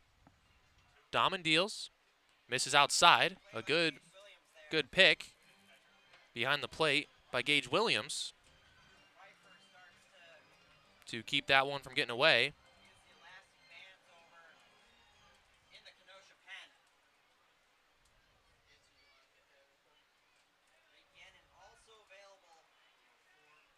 A 2-0 count for Cody Holtink. Big 2-0 hack. Comes up empty. And now 2-1.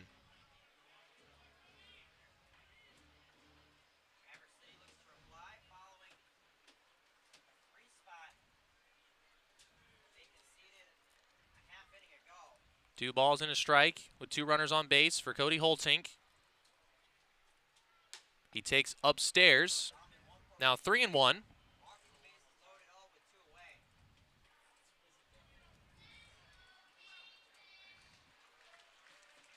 Holtink will gladly take ball 4 and load the bases for the top of the order, but is looking for a good 3-1 pitch here, trying to cut into the lead, and he will take upstairs for ball 4.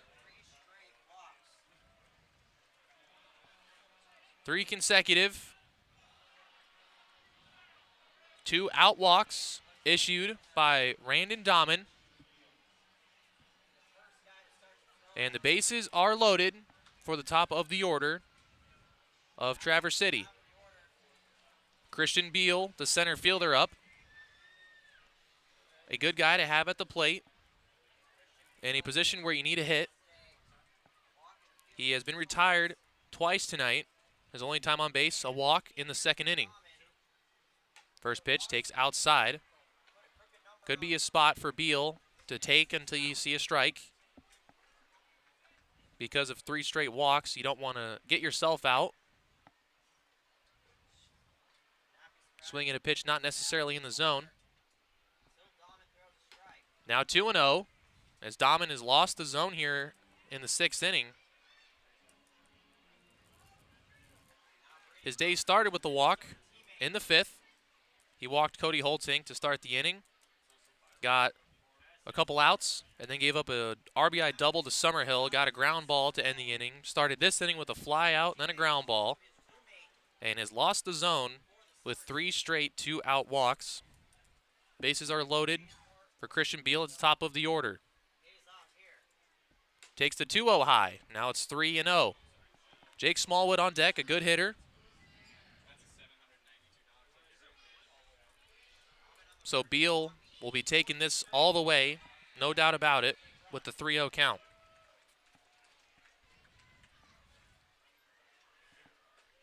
And he takes the 3-0 inside and a 4-pitch walk. Beal goes to first, Holtink to second, Brennan Summerhill to third, and Dallas Duarte will come across to score. 4 consecutive 2-out walks by Randon Dahman. Pushes a run across. It is 7-4. But the Pittsbitters are in position to cut into this lead even more.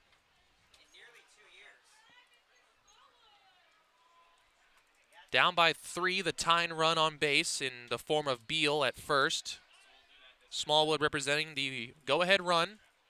And before anything happens, I believe we'll get a pitching change here. Looks like Kenosha is going to bring in a left-handed pitcher to face the left-handed hitter, Jake Smallwood. And that's what's going to happen. New pitcher will enter for the Kingfish as Dahman has walked the bases loaded and forced in a run. 4 straight 2-out walks. He'll leave with all runners his responsibility. Lefty coming in to face Smallwood when we come back here on Pittsbitters Radio.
Welcome back here in the top of the 6th inning. The bases are loaded for Traverse City with 2 outs. Down by 3. Tying runs on first for Jake Smallwood. He's going to face the left-hander Reed Gannon. First pitch from Gannon outside. A redshirt freshman from the University of Kentucky. Gannon has pitched in 2 games this season, but hasn't pitched in 8 days. His last appearance on June 8th against Rockford. Pitched an inning and a third of scoreless baseball. Only allowed 1 runner to reach on a walk. Now Smallwood takes another ball, 2-0. Looking for a strike as Randon Dahman just lost the strike zone with 2 outs. 4 consecutive walks put Gannon into the game. He's down 2-0. 2-0 pitch to Jake Smallwood. He'll take for a strike on the outside corner. Make the count 2-1. Hitters count as he looks for a good pitch to hit here. Smallwood takes outside. Now it's 3-1. So Smallwood will look for a good 3-1 pitch in the zone. But again, he'll take a walk and keep the line moving. Colin Summerhill on deck. A power hitter against a lefty would be a great situation for Traverse City to have. Here's the 3-1 from Reed Gannon. He misses, and the line is just going to keep on moving here. Smallwood walks in a run, and Traverse City now has the tying run in scoring position at second base with 2 outs for a good hitter, a power bat in the form of Colin Summerhill. Summerhill is 2 for 3 with an RBI double in his last at-bat. He doubled in the 5th inning. That one was opposite field to the right field wall. If he gets a hold of one, watch out. Get the short porch in left field, calling his name here against the left-hander. First pitch inside, almost hit him. Would have forced in a run if it did hit him.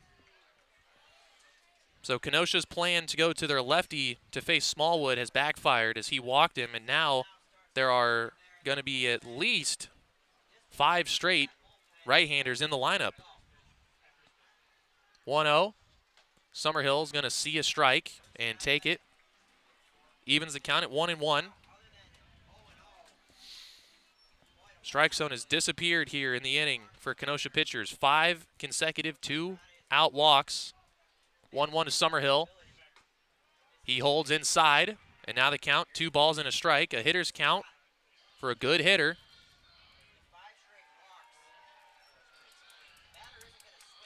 Two balls and a strike. Summerhill looking for that one pitch to square up. The 2-1 from Gannon. Summerhill rips one to deep right center field. It's going to get down at the track. This game will be at least tied. Here comes Jake Smallwood.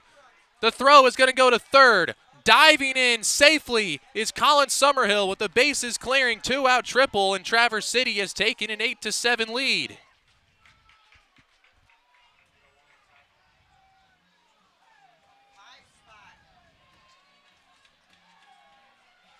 All with 2 outs here in the inning.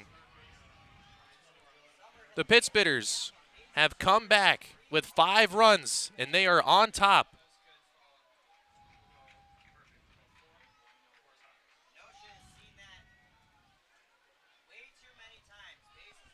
Now Jared Miller, the batter. Miller hits it to third. Play made by Leslie, got him to complete the throw, and just in time to get Miller at first base. Miller can't believe it, and first base coach Casey Weiler can't believe it, but that is going to end the inning.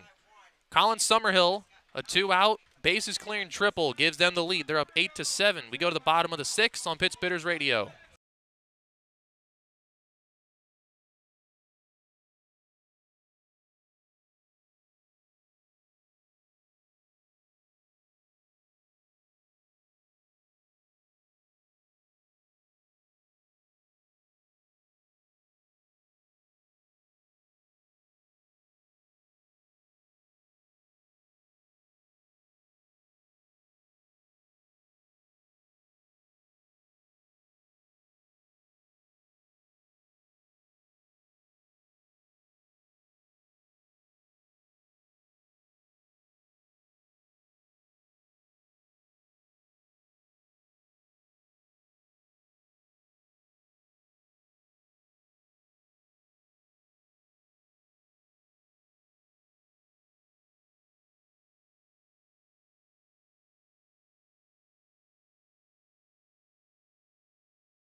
Welcome back to Pittsbitters Radio, bottom of the 6th, as the Pittsbitters have taken the lead right back. 5 runs, all with 2 outs in the top half of this inning.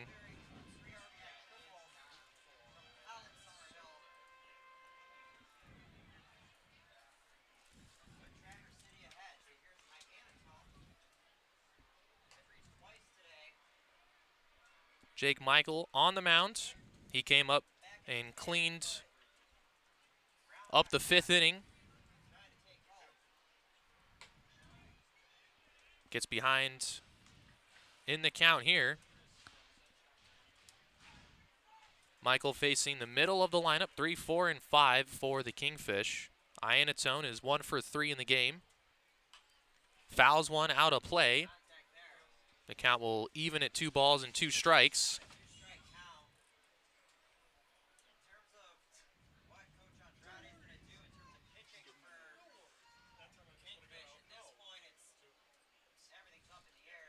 And Iannatone swings through one in the dirt.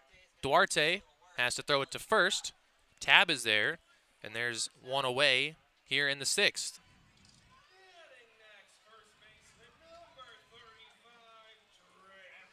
Traverse City in the top half. They scored 5 runs, all with 2 outs.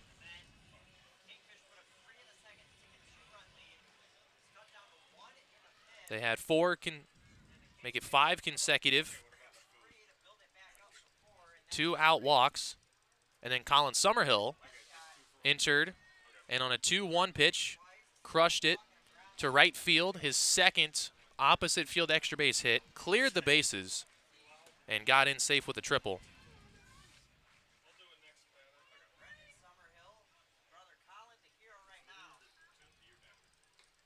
Pitch inside.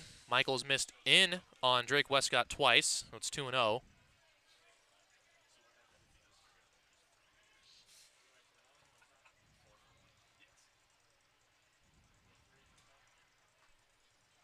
Michael's going to ask for a new ball.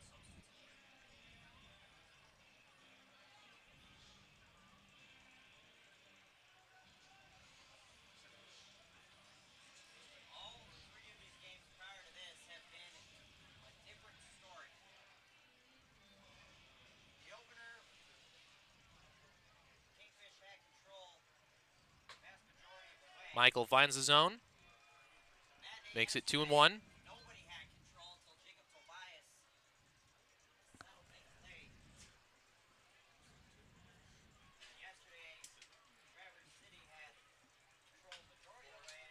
Grounder to short. Traff fields it on a hop. Throws it on to first. Westcott grounds out. 2 up, 2 down here in the bottom of the 6th inning.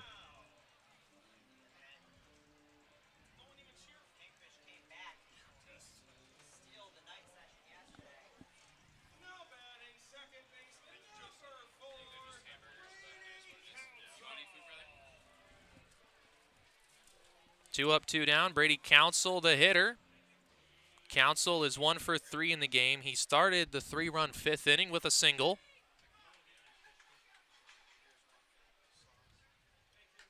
First pitch to him, outside.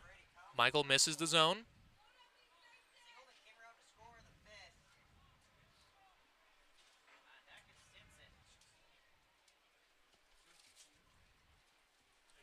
One and 0. Second pitch, swing and a miss. A bad swing and miss by Council, chasing a breaking ball that was in the dirt. And now 1-1.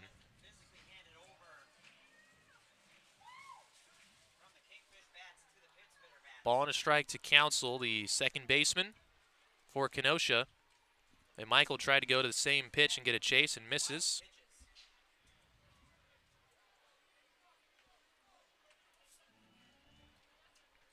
So now 2-1.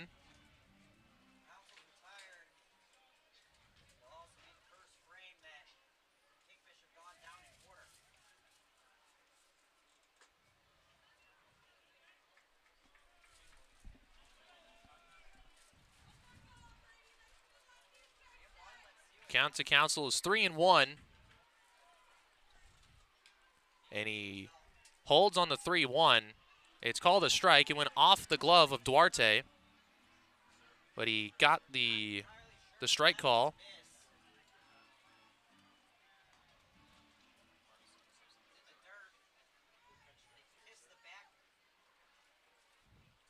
Now the count full with 2 outs here in the inning. Looking for a 1-2-3 inning here. Michael deals and got a swing and a miss on a high strike. It's the first 1-2-3 inning for Traverse City pitching here in this game, and they take their 8-7 lead to the 7th here on Pittsburgh Radio.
Welcome back to Pittsburgh Radio. Top of the 7th. Pittsburgh's lead 8-7. They just scored 5 in the 6th.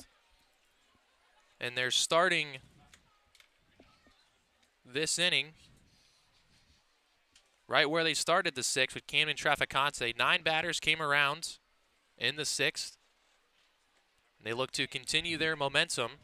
Traficante, the switch hitter, batting from the right side against the left-handed pitching Reed Gannon. Couple swings and misses to start this at-bat.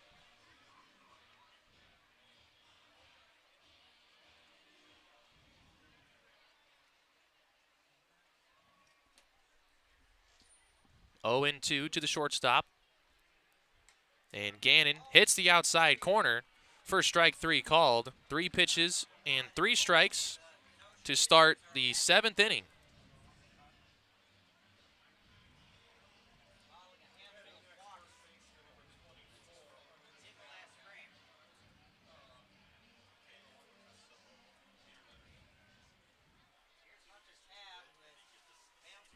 First baseman, Hunter Tab up. He's grounded out to the third baseman twice and has struck out looking. One thing to note, Grayson Thurman was ineligible tonight for Kenosha. Pitched 2 days in a row. Can't go today. Big swing and a miss on the 1-0. Now it's 1-1. Guessing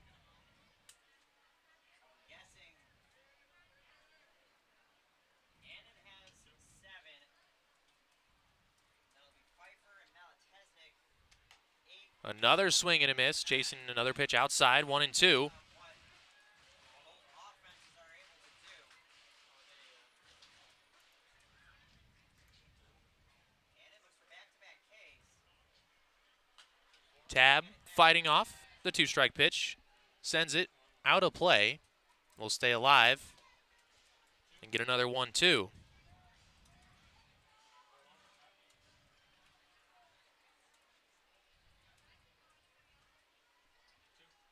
And the pitch. And Tab swings and misses at a fastball. Second strikeout for Tab. That's the first time this season that Hunter Tab has struck out multiple times in a game.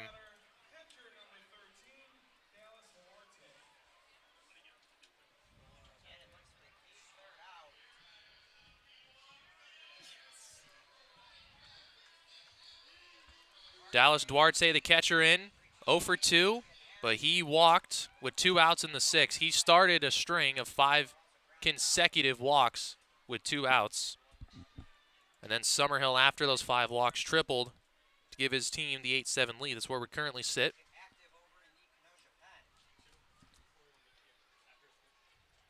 Duarte takes a ball just above the strike and gets a 2-0 count, a hitter's count here.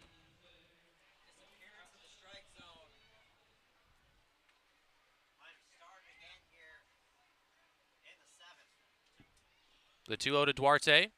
Takes a pitch on the outside corner. Now 2-1. A good take on 2-0. On 2-0, you're looking for something more in the middle of the plate, not on an outside corner. The count 2-1. Duarte cuts on and misses a fastball.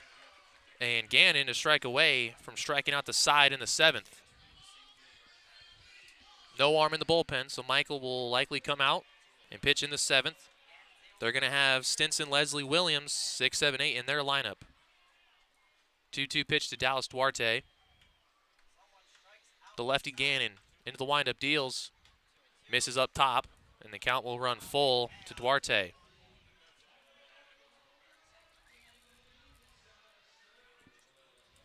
Duarte trying to reach for the 3rd time tonight. Reached on an error and walked. Here's the payoff. 3-2. 2-out pitch from Reed Gannon. And he misses a little up top. Duarte will work his 2nd straight 2-out walk.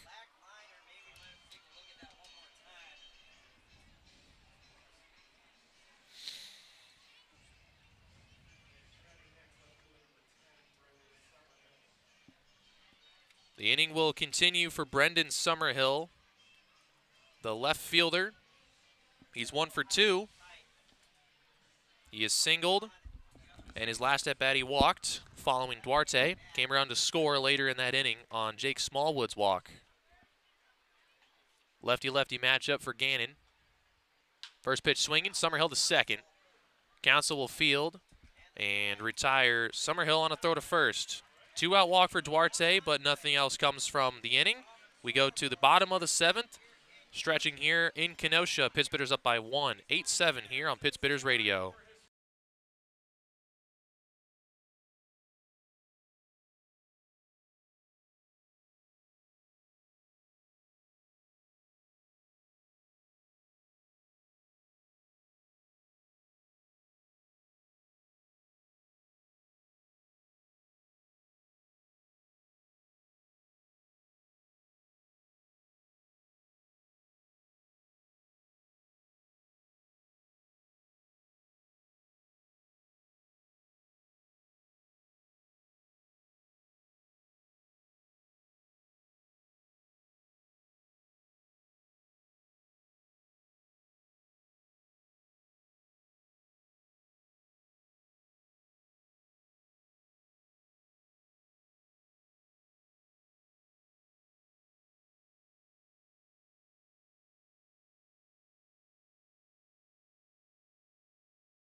Welcome back. Bottom of the 7th here on Pitts Bitters Radio. Traverse City up 8-7. Jake Michael, the sophomore from Richmond, still in the ball game, looking to hold on to the lead. He got a 1-2-3 6th inning with 2 strikeouts. Trying to continue that against the bottom part of the order. 6, 7, and 8. Stinson, Leslie Williams to bat. Parker Stinson first. He's 2 for 3 with a double and a single, and has scored both times he's gotten the base hit. In between those 2 hits, a strikeout in the 3rd inning. First time facing Michael.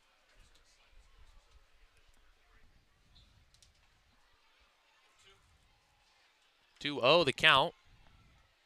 Stinson rips one right at Tab. Backhand play. Got to get it to Michael covering, and he doesn't get there in time. Stinson beats it out.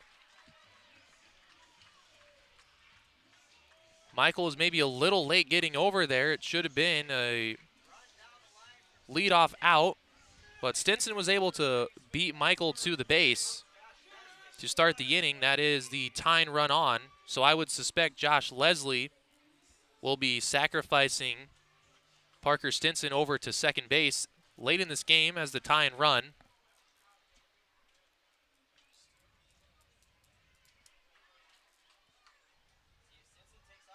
Doesn't show bunt, swings and hits it to second, could be 2. Holtzink to second for 1, and Traficante will not try to make the return throw to first. Doesn't want any possible chance at a throwing mistake, and Leslie would have beat it out anyway, so they'll just take the lead runner.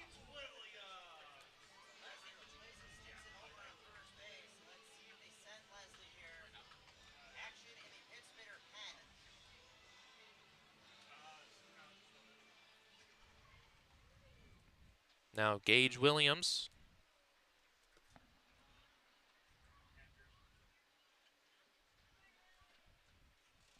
Williams had an RBI ground out his last time up. Swing and a miss at the first pitch fastball. Williams is 0 for 2. Hit by a pitch, his first at-bat and scored, and then 2 groundouts. His next 2 at-bats.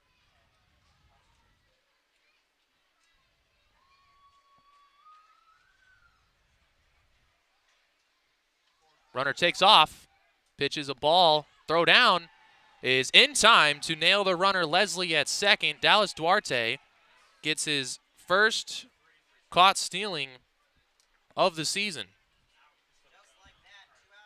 He gets Leslie trying to move up to scoring position, and 2 outs here with no one aboard.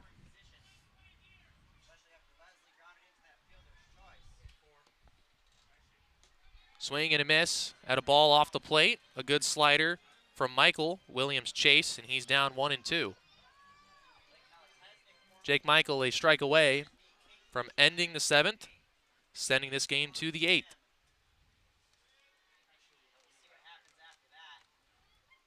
The 1-2 pitch. Michael got a chase. Another slider. Jake Michael entered the game. He has faced 6 batters, probably 8 batters. He's struck out 3, has only allowed 1 hit, and he keeps the Kingfish off the board. We go to the 8th inning. Traverse City up a run, 8-7 here on Pitts Bitter Radio.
Welcome back to Pittsburgh Radio, top of the 8th inning.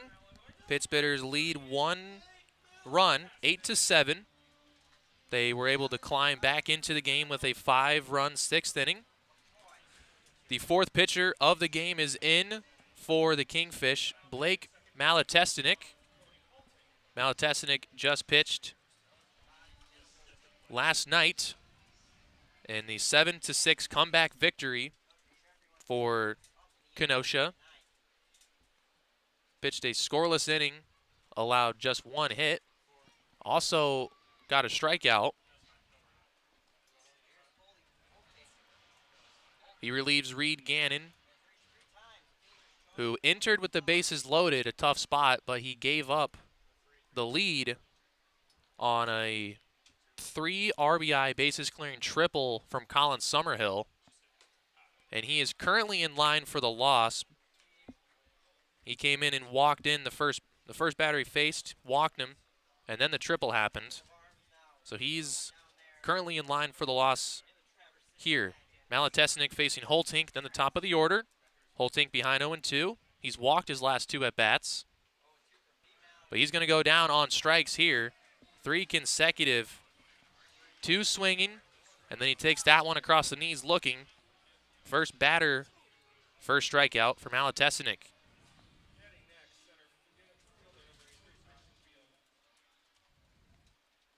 Back to the top of the order for Traverse City.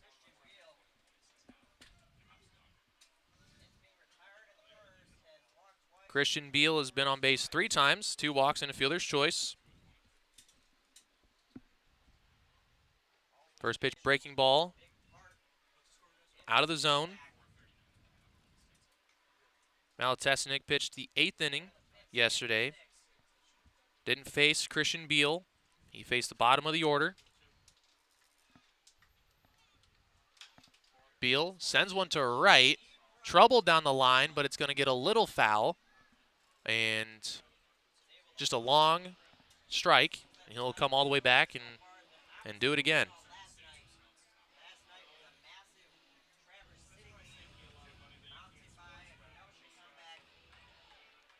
Christian Beal, the senior from Richmond, at his 3rd school in 5 years. He played a season for Miami of Ohio.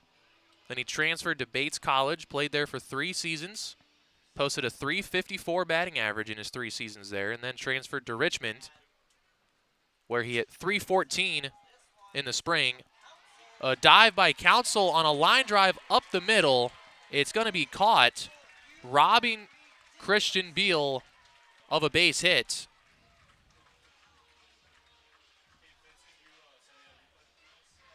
And because of that, Christian Beal may see his 6-game hitting streak snapped. Beal entered this game hitting .417 with 6 games in a row with a hit. All 6 games he's played. In the last 4 games he played, he's had multiple hits. Both those streaks might have just ended with that diving play by Brady Council.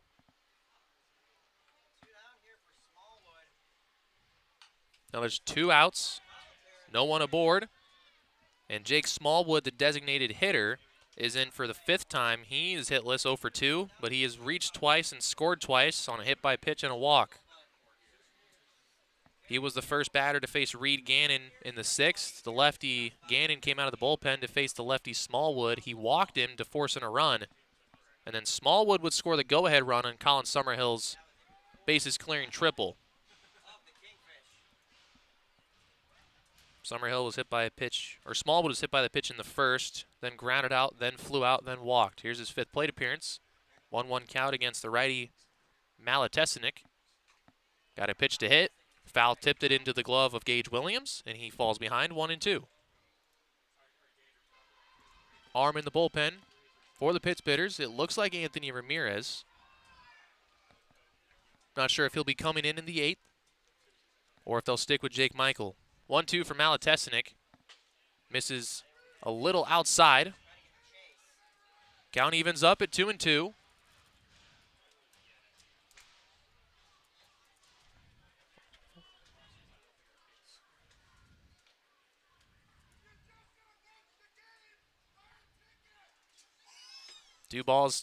2 strikes, 2 outs.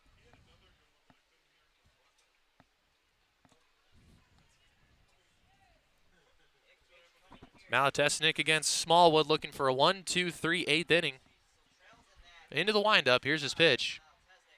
Fastball inside, almost hit Smallwood. And now the count will run full. Smallwood can reach for the 3rd time on a walk. Looking for a hit, though, but got to protect with 2 strikes. Payoff, pitch, 3-2. Malatesnik to Smallwood. Windup, delivers, and Smallwood on a pop-up might be in play for Williams, and it's just out of play off the top of the Kenosha dugout.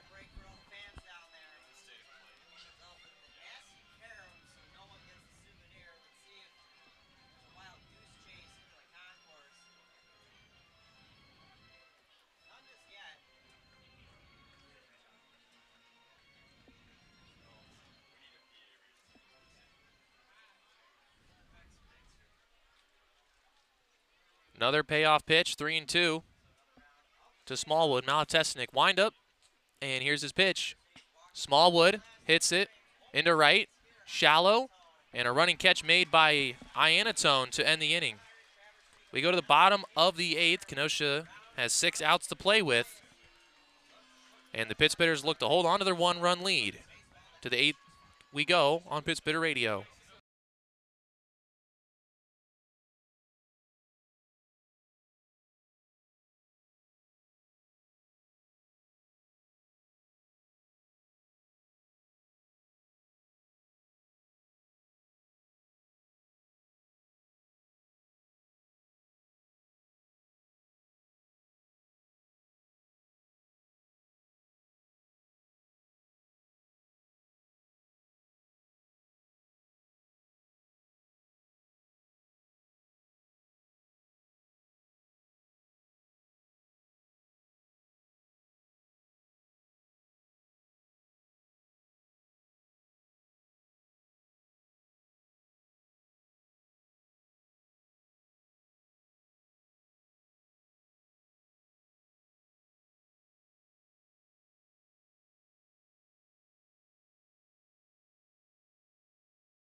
Welcome back to Pittsbitters Radio. Here in the bottom of the 8th inning, Pittsbitters clinging to a 1-run lead. A quick recap of what we've seen so far. Traverse City jumped up 2-0 in the first. Kenosha answered to make it 2-1. And then they exploded for 3 runs in the second, 3 more in the 5th to go up 7-3. But Traverse City with 5 straight walks, and then the triple in the 6th inning went up 8-7. Jake Michael, the reliever from Richmond, still in the game. He has pitched well since entering. And Josh Rebant trying to get as many innings out of him as possible. He gets a ground ball right to Hunter Tabb, who will take it to the bag himself. And Antonio Brown is retired to start the 8th. Can confirm that Anthony Ramirez is in the bullpen for the Pittsbitters whenever Rebant decides to call his number. We'll see how much longer Michael goes as the top of the order is in. They've already faced him once, so they've had one chance to pick up on his tendencies on the mound, his pitching repertoire, as on cue, Taylor Darden sends a single into right field to reach base. as the tying run.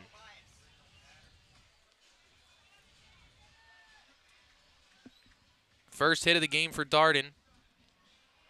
He reached on an error in the fourth, but was not on base at all until that point. So he's 1 for 5 now in the game, and the big bat of Jacob Tobias stands in. The DH is 1 for 2 with a double back in the first. He has also walked twice. He's got 2 home runs in the series, 8 RBIs, 3 extra base hits in this 4-game set. First pitch of this at bat from Jake Michael. He misses on a breaking ball away.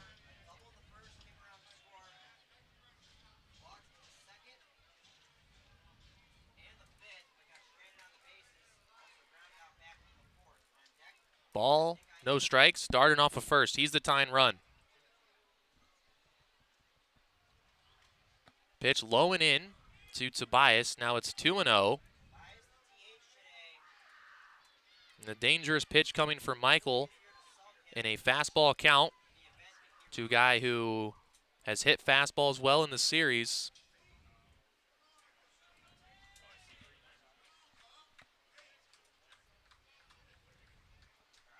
Tying run on first, 1 away here in the 8th.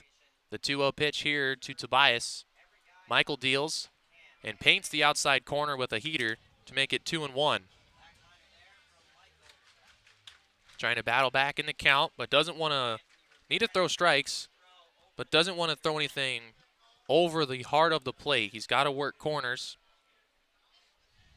As he gets set, he deals on 2-1. And Tobias, a huge swing, trying to give his team the lead right back. Comes up empty, and it's 2-2. Wouldn't be surprised to see a breaking ball from Michael start it in the zone and get a chase maybe from Tobias. 2-2. Does throw a chase pitch in the dirt, but Tobias did not offer. Duarte able to block it and keep it in front to keep Darden at bay at first base.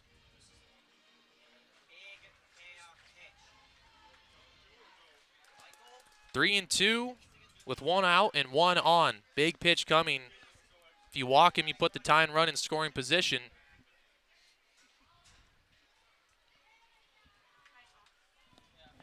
Here's the 3-2 from Tobias. Runner takes off. Pitch is swung on and fouled off to stay alive. Another 3-2 coming from Michael.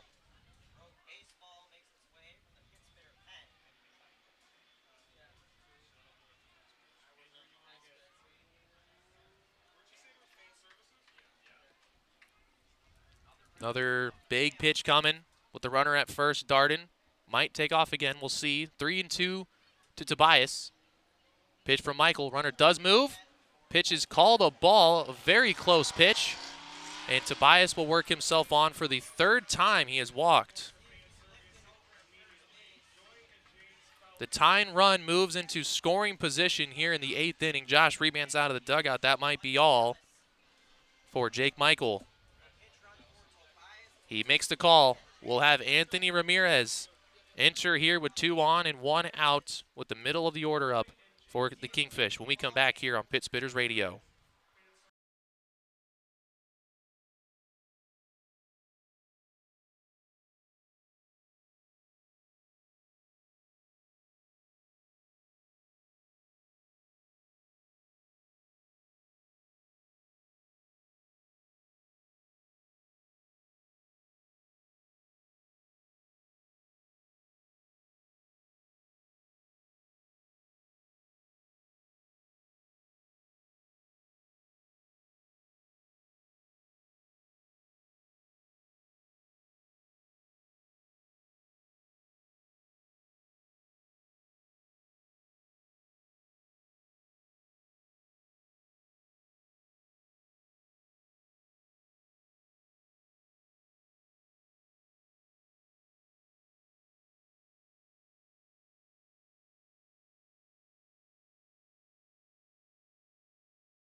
Welcome back, Pittsburgh Radio. Bottom of the 8th. There are 2 runners on with 1 out. Pittsburgh's up a run. Tying run, though, for Kenosha is in scoring position at second base for Nick Iannatone. Anthony Ramirez, the new pitcher. The junior from California State, Stanislaus, facing Kenosha for the second straight night. He faced the Kingfish yesterday in the 7-6 loss. He faced 7 batters in 2 1/3 and did not let anyone reach base. He had 3 strikeouts. One of those was to Nick Iannatone, the batter at the plate right now. He got Iannatone swinging, which ended the 7th inning. He entered, got a strikeout to James McCoy to end the 6th with runners on base. He got a fly out, a line out, another strikeout to Iannatone. Then he struck out Stinson and got 2 ground outs to end his day. 7 up, 7 down out of the pen. He's looking for a ground ball here that could end the inning. Iannatone is 1 for 4 on the day with 2 RBIs back in the 2nd inning. 0-1 pitch to Iannatone. Misses just inside. A little off the plate. And they count to 1 ball and a strike.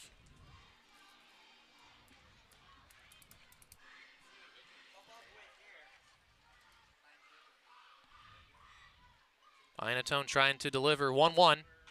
Pops it up. It's going to get out of play into the seats. Jared Miller, no chance to reach that one. Ramirez ahead now 1-2. And being ahead in the count, this spot you're in gets interesting because you want to get a strikeout, but if you throw a chase pitch, you got to trust the catcher to block it, otherwise the runners will move up. So here's the 1-2 to Iannatone. Ramirez looks at Darden at second, and he deals. Iannatone popped it up again, and again it's going to get out of play into the seats. Just kind of lunged out and made sure to make contact and fight it off and get another pitch here.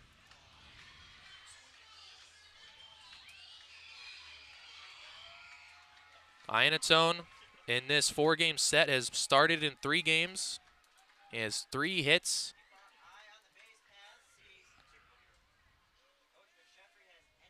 One hit in each game. Here is another 1-2 from Ramirez. Iannatone checks the swing on a ball a little inside. Ramirez couldn't get the chase, and now the count will even at 2-2.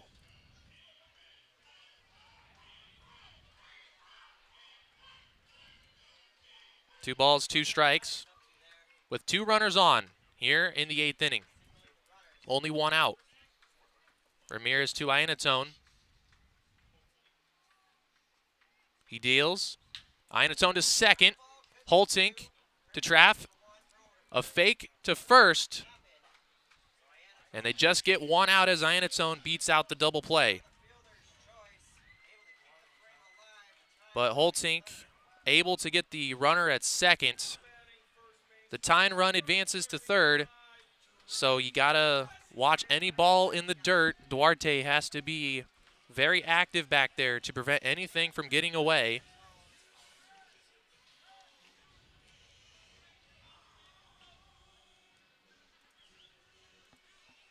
Two outs here in the 8th. Tying run on third. The go-ahead runner at first. With 2 outs in the inning for Drake Westcott. 3. First pitch drops in for a strike as Ramirez gets ahead. Westcott here in the series, only his 2nd game. He was 2 for 4 in game 1 of the doubleheader yesterday. He's 1 for 3 today. Also had a walk. 0-1 pitch, Ramirez misses outside. Trying to miss anything over the plate, trying to work corners or get something just out of the zone, get a chase on 1-1. Don't want to give up a hard hit ball. The tying run at third. 1-1 from Ramirez. Westcott holds as Ramirez tried to get a chase. In the dirt, blocked by Duarte. Should Westcott reach and this inning continue, Brady Council's on deck. He's 1 for 4. Tying run on third. Go ahead, run at first. 2 outs here in the 8th inning of a 1-run game. 2-1 is the count to Westcott. Here's a pitch from Ramirez. Westcott again, not chasing, taking the pitch inside, and now it's 3-1.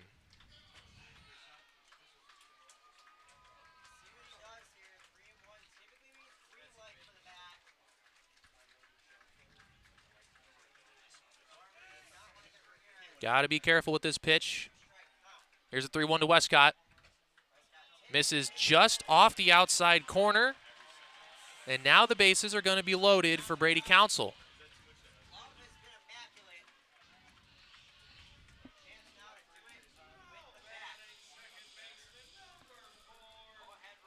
The 3-1 fastball from Ramirez was just outside off of the plate.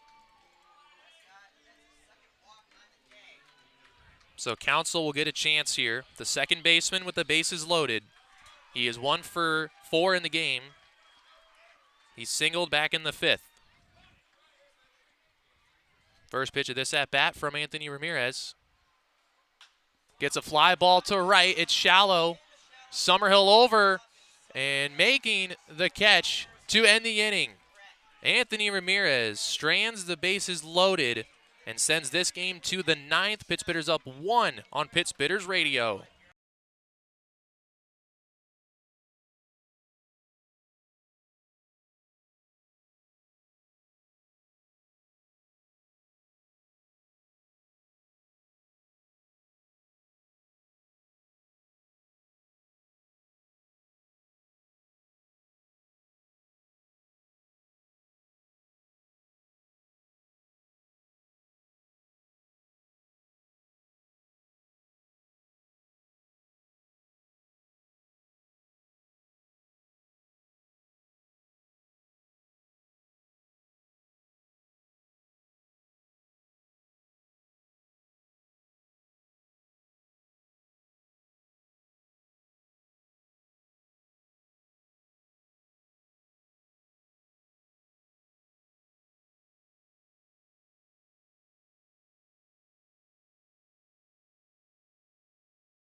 Welcome back to Pittsburgh Radio. 8-7. The Pittsburghers are up by 1 as we hit the 9th inning here. Traverse City looking for maybe some insurance before they hand the ball over to their closer and try to salvage something from this road trip. They're 0-3 on the road. Their 3-game streak. Their second longest losing streak of the season. Here in the 9th, Colin Summerhill, who is this game's hero right now. He's got a single, a double, a triple. He's a home run shy of hitting for the cycle. He's got 4 RBIs on the night. Had an RBI double in the 5th to cut into the lead for Kenosha. And he had 3 RBIs, cleared the bases on a triple in the 6th. If he hits a home run here, would hit for the cycle. 2-0 pitch. Big swing, almost like he knows he's got the cycle at stake. He comes up empty. It's 2-1. Don't believe anyone in Traverse City has hit for the cycle in the history. I'm gonna have to check the history books. Got a 2-1 count. And he fouls one off the right side. into the seats. Count evens at 2 balls, 2 strikes.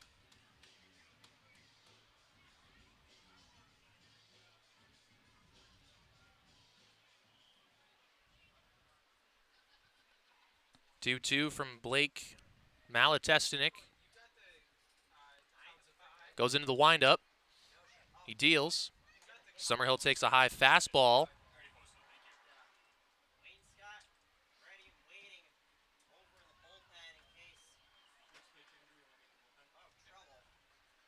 A full count to the leadoff man. And the pitch. Summerhill takes strike 3 across the knees. And he goes down to start the 9th.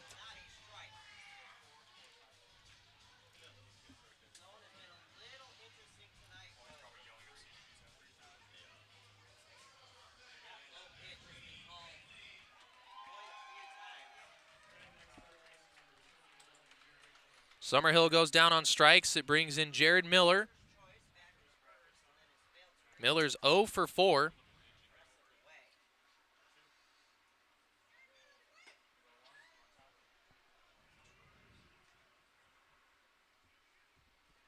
Miller with 4 groundouts here in the game. He's been hitless his last 3 games. This would be a 4th if he can't reach here on a hit. Big hack. Comes up empty.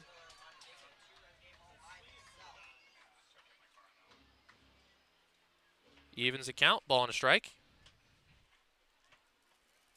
Malatestinick pitched a 1-2-3 8th. He'll try to do the same in the 9th. Breaking ball caught the inside corner. And Miller now down 1-2.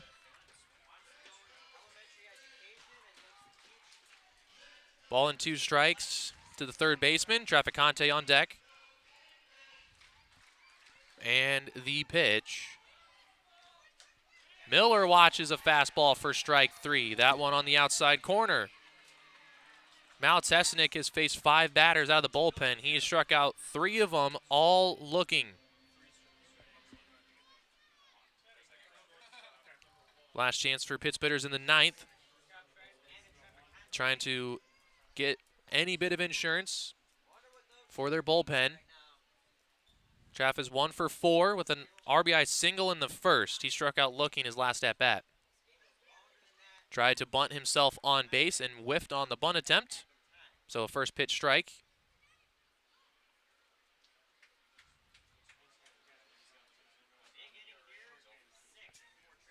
Second pitch of the at-bat from Malatestinick. Fastball on the inside corner. He's ahead 0-2. A strike away from striking out the side here in the 9th inning.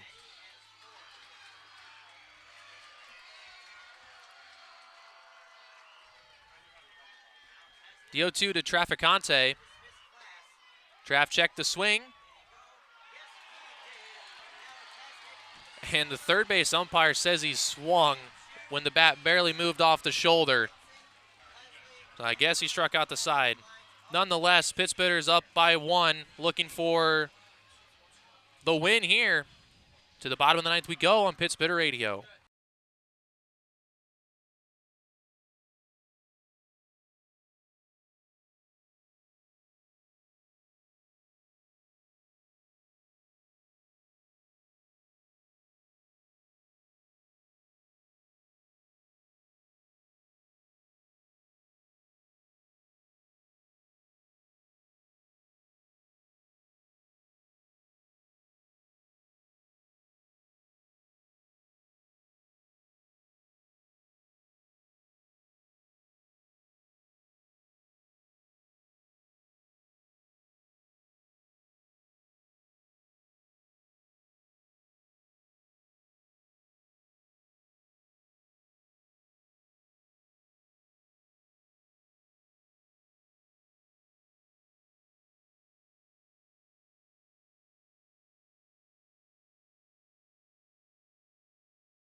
Welcome back to Pittsburgh Radio.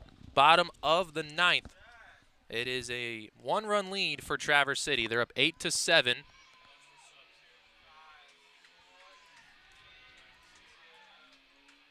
as the Pittsburghers try and close out this victory and take the final game of this series.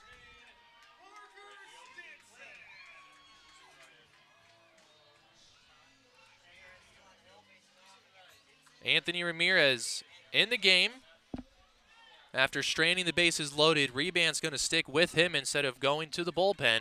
He'll face Parker Stinson to lead off. Stinson is 3 for 4.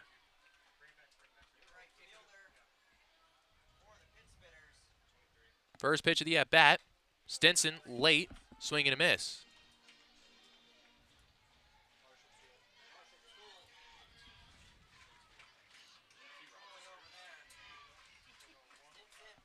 Oh and 1. Pitch to Stinson. Ramirez, little breaker that is off the plate.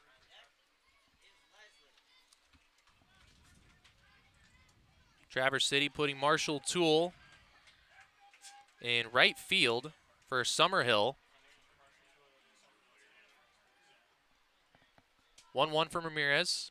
Deals, misses outside, 2 and 1. The only reason I can think for Summerhill not to be still in this game the way he's played is disciplinary, maybe. 2 and 1. Ramirez missed behind Stinson badly with a pitch, and now it's 3 and 1. And you're a ball away from putting on the tying run to start the inning. 3 and 1 to Ramirez. In the zone, deep to right. And this game is tied up at 8.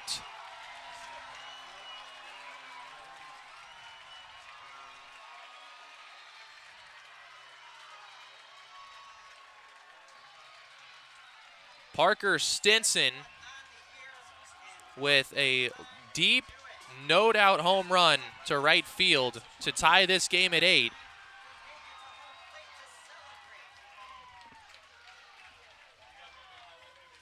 He got every stitch of that baseball. And now the Kingfish will try and walk it off.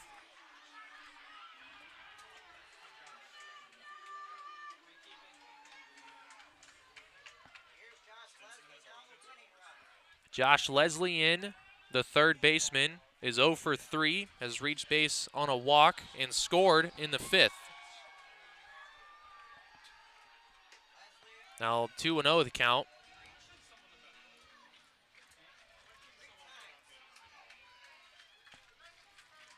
To Leslie. Ripped. Foul on the left side.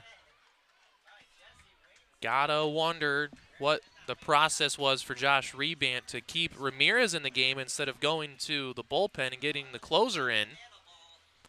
Backfired instantly as the leadoff man goes deep.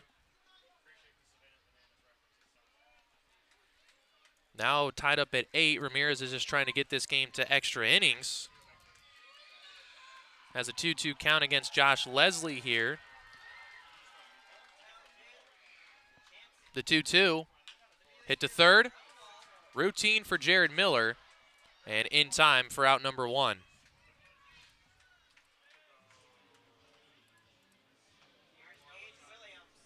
Bottom 2 in the lineup now. Which means the bottom of the order's got to get something going to walk this game off, or they'll have the top of their order in extra innings. Traverse City, if we go to extras, will have the bottom part, 6, 7, 8, 9 due up. First pitch to Gage Williams is a strike on the outside corner.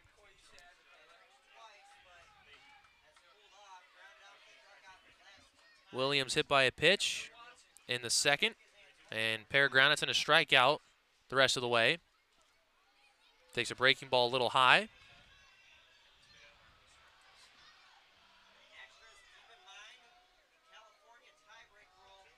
Ball and a strike. The pitch. Ramirez misses just outside. Now 2 and 1.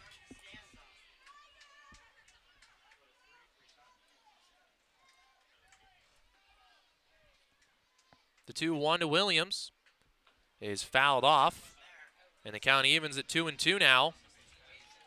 No action in the Pittsburgh bullpen, so they're just going to stick with Ramirez and ride him for the duration of this ninth inning, it looks like. They had Mitch White warming up in the eighth.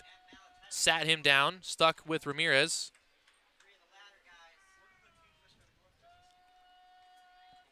2-2 to Gage Williams. Is swung on and missed as Ramirez gets a strikeout. 2 outs, no one on for Antonio Brown. Or he might get a pinch hitter. No, Brown is coming to the plate.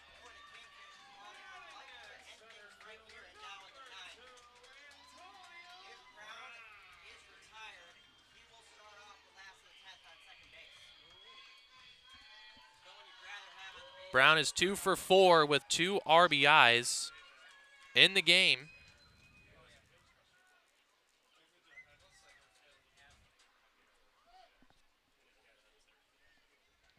First pitch to Brown. Hits one to right. Marshall Toole, the right fielder, will make the catch, and we're going to extras. The home run by Parker Stinson to lead off the ninth ties it up, and we'll go to the 10th here on Pittsburgh Radio.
Welcome back to Pittsburgh Radio. Top of the 10th, free baseball here in Kenosha. Parker Stinson's leadoff homer in the bottom of the ninth tied it up at 8.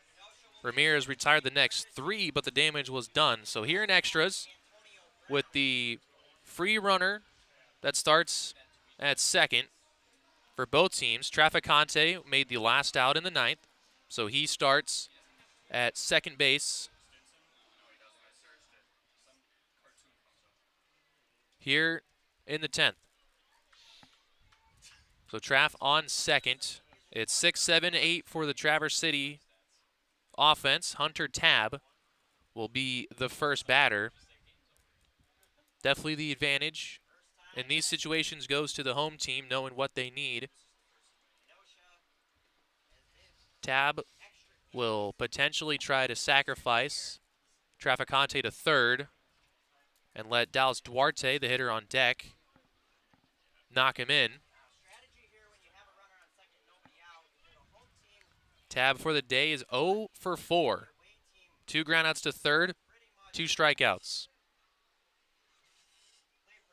Shows bunt, and it gets away from the catcher, Williams. A wild pitch is going to put Traficante at third with nobody out. So now Tabb doesn't have to bunt. They have the go-ahead runner 90 feet away, nobody out. Infield for Kenosha, they're going to bring him in. So Tab, who's grounded out twice, is going to need to elevate a ball and get it out of the infield to score the run. Malatesnik in the game for his third inning of relief. Another ball in the dirt. This one kept in front by Williams. If another ball kicks away, then Traff could score.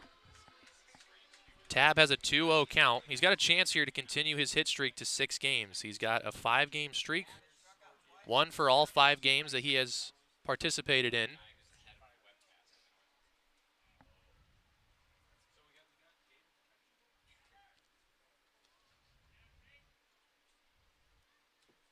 The 2-0 pitch to Hunter Tab here.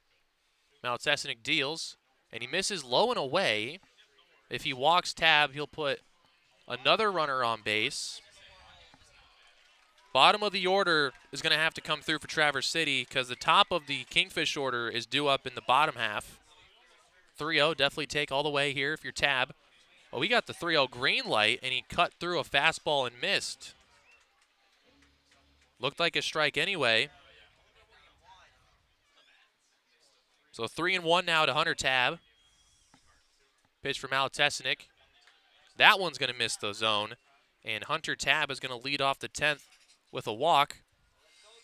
Puts runners on the corners now with nobody out. We'll see if the middle infielders opt to turn 2 on a grounder or if they're still going to stay in. It looks like they're still going to stay in.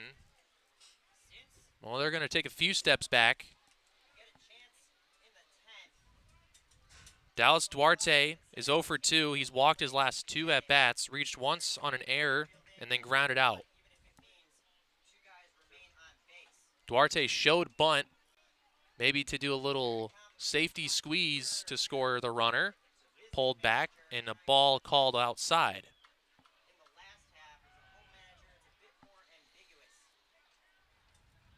A lot of options for Rebant. He could try to send Tab to second, draw a throw to score the run. 1-0 to Duarte. Shows bunt again. Pops it back in foul.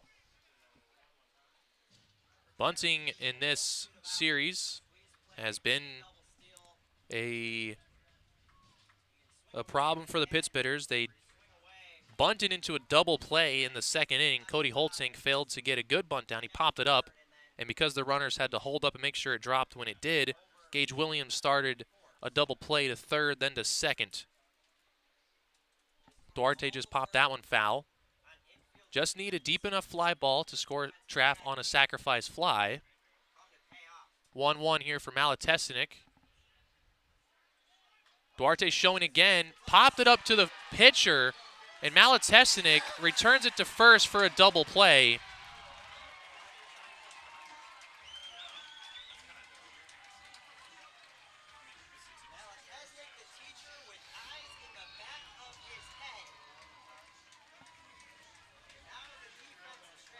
Now Brendan Summerhill's got to get a base hit as Duarte popped it right back to Malatesnik. A terrible bunt. And Hunter Tab was thrown out at first.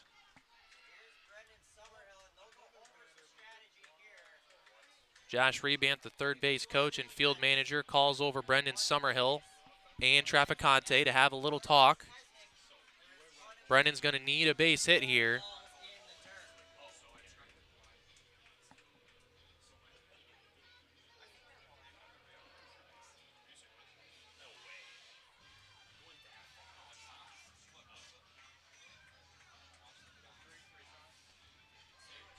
Go-ahead run is at third. He was there with nobody out. A double play just turned. Not sure what Tab was doing running on the bunt. Got to make sure that ball is down. As who cares if you get thrown out at second? You at least get the runner at first, and then the run potentially scores. Summerhill in need of a hit. First pitch swinging to first. Off the glove of the first baseman Westcott, and Summerhill is going to reach safely on the error right after the Pittsbitters bailed out Kenosha with a double play on a bunt. Kenosha bails him out right back as Westcott makes an error on a ball hit right at him. And the game is now in Traverse City's possession. They're up by 1.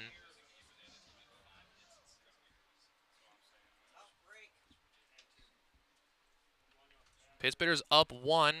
Now Cody Holtink, the batter. Holtink's 0 for 2. Has walked twice. Big swing and a miss. The first pitch he sees from Malatesnik. Malatesnik struck him out in the 8th inning.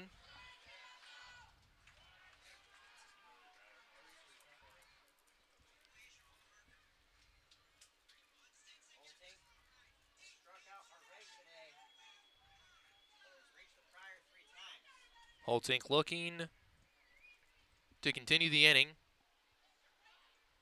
Runner takes off, Summerhill, and Holtink will foul it back. Summerhill got a great jump. He most likely would have been safe at second, but Holtink going after the strike.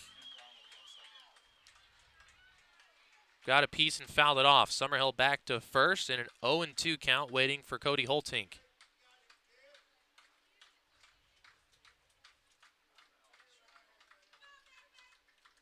Malatesnik trying to strike Holtink out for the second time and get his 4th strikeout.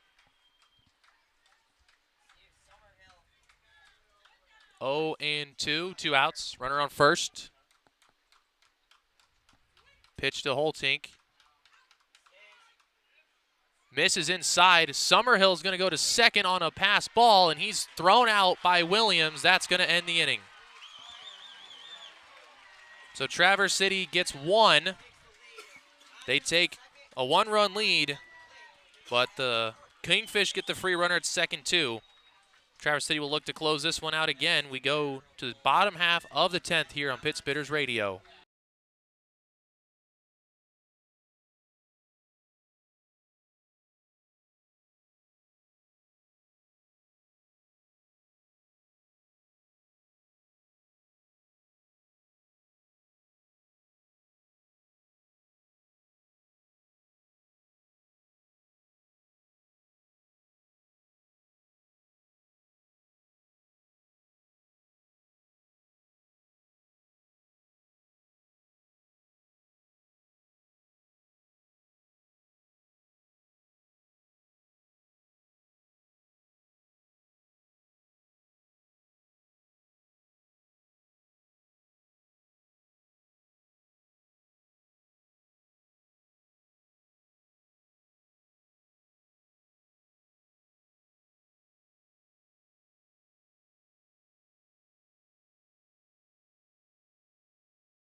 Welcome back to Pitts Bitter Radio, bottom of the 10th.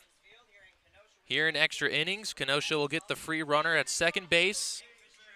Traverse City took the lead in the top half. It took an error by Kenosha with 2 outs to give them their run. Looking to hold it again is Anthony Ramirez. Pitching into his 3rd inning, he gave up a leadoff home run to Parker Stinson in the 9th. That sent us to extras. Antonio Brown, the runner at second with a lot of speed, so a base hit. First pitch showing bunt was Darden.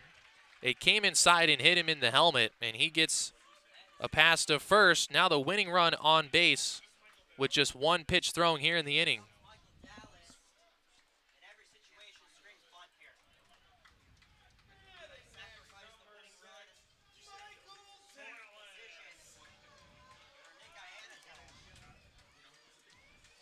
Pinch hitter here.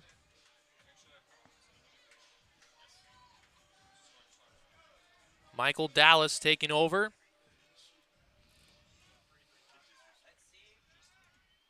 Most likely putting down the bunt to get that winning run into scoring position. Shows, gets it down, has to go to first, and now the winning run is in scoring position. The tying run is at third with one out here in the 10th inning.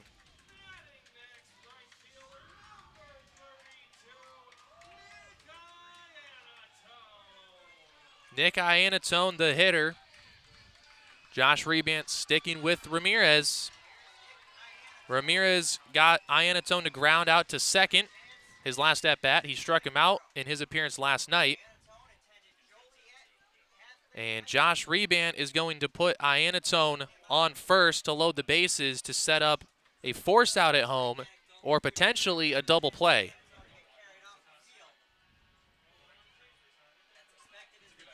So they'll face Drake Westcott instead. This is how baseball works, folks. Westcott, the first baseman, made the error in the top of the 10th that pushed across the go-ahead run. He has a chance right away to make up for it. Tying run is just 90 feet away. All he needs is a fly ball. Middle infielders are playing for the game-ending double play. The corners are playing for the forced out at home. Tying run 90 feet away here. First pitch to Westcott. Ramirez fires. Inside by a little. Ball one. Westcott has one hit in 5 plate appearances, only 3 at-bats as he has walked twice in the 2nd and in the 8th. Bases loaded, 1 out.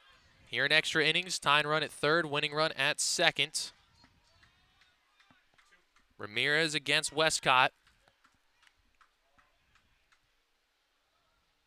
Westcott, big swing, got a piece, fouled it straight back. Now it's 1-1. In the 8th inning, Westcott walked to load the bases against Ramirez. And then Ramirez got a fly out to the next batter, Brady Council, to get out of the jam. Ball and a strike to Westcott. And the pitch. Hit to first. Tab steps on first for 1 out. The throw home. And it's not a force out. Dallas Duarte did not tag Antonio Brown. And he scores to tie the game.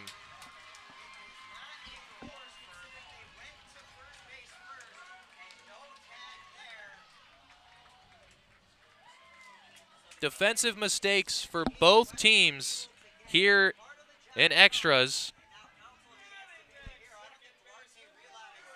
That would have ended the game. Tab stepped on first and threw home. Duarte, the throw beat him by a mile. And Duarte didn't tag Antonio Brown.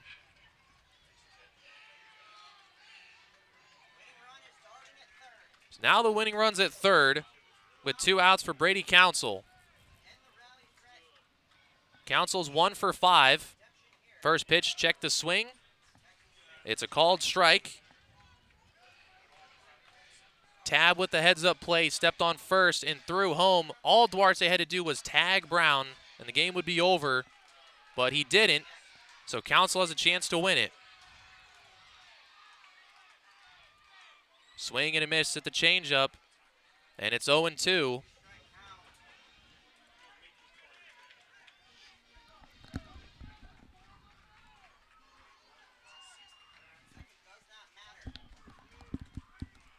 No balls, 2 strikes. Looking for the strikeout of Council. Pitch from Ramirez is hit into left center. Summerhill coming on, dives, makes the catch to save the game, and we are going to the 11th. A run scores as Duarte forgot to tag the runner, thought it was a force. But Summerhill saves the game. We go to the 11th now on Pit Spitters Radio.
Welcome back to Pittsburgh Radio, top of the 11th. After Kenosha tied it with a homer in the 9th, Traverse City scored on an error in the top half of the 10th. Another defensive blunder as Duarte forgot to tag the runner, Brown, at home. That would have ended the game on a double play. That tied it. So we're here in the 11th. Brendan Summerhill just saved the game with a diving catch to rob Council of a walk-off. And Summerhill will start the inning at second base. He was thrown out trying to take second on a ball in the dirt, tried to get a dirt ball read. So he starts at second. Cody Holtink, the batter. Now the game in Traverse City's hands as they'll have the top of their order next. Kenosha will have the bottom of their order in the bottom half. Holtink, who just fouled a bunt off, doesn't offer at a ball there. Didn't even show bunt. So we'll see if it's still a sacrifice situation. Bunting not been good to Traverse City here.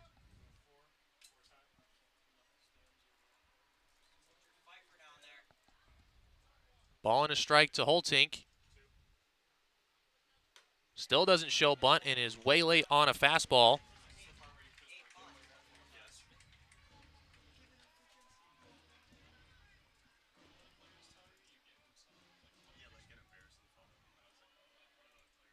Now Holtink with 2 strikes has to protect the plate. Just try to move Summerhill to third. 1-2. On the outside corner, and Holtink goes down looking. Can't get down a sacrifice bunt. And just watch strike 3.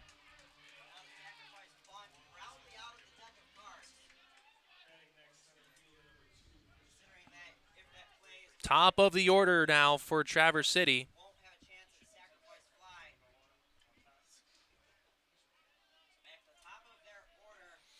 Christian Beal, the batter, does get another chance to extend his hitting streak.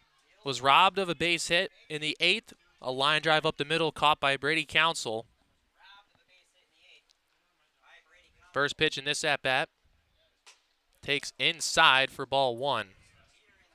The pitcher for Kenosha is Jesse Wayne Scott. He pitched and got the win in last night's game. Went 2 1/3 of scoreless baseball. Did give up 3 hits, but didn't walk anybody. And he picked up the win. 1-0 to Beal. Beal, a little late on a heater. Swings and misses. The count evens up at 1-1.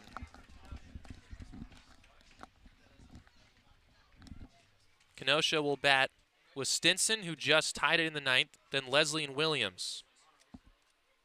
So the bottom of their order, top of Traverse City's order, looking to capitalize. 1-1 to Beal. Beal takes inside on a fastball, 2-1. Now this is going to get interesting as Colin Summerhill, who was having the best game for Traverse City, 3 for 5 with 4 ribbies, 2 extra base hits. He's out of the game. Marshall Toole is in. So if his spot comes up, then Toole will bat instead of Summerhill. First Beal, 2-1. The count with his brother Brendan on second. Beal into shallow center, falling and down for a hit. Brendan trying to go to third, and Brendan is thrown out.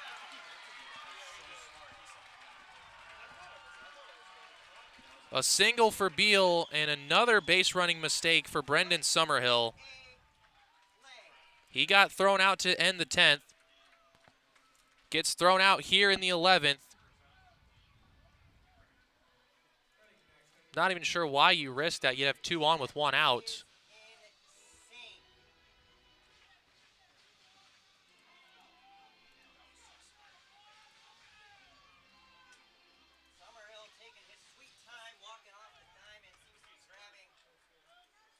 So now Brendan off the field, thrown out, trying to get to third.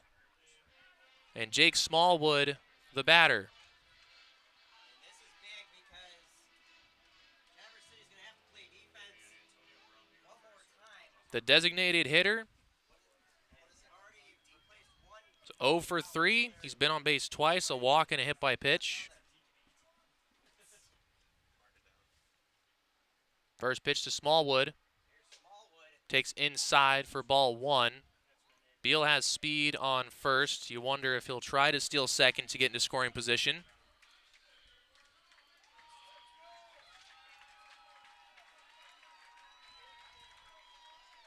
Ball in the gap. Could give them the lead.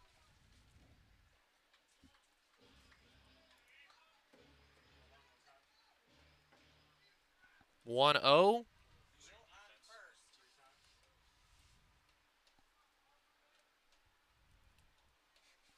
Pitch from Wayne Scott is low and in. Now 2-0.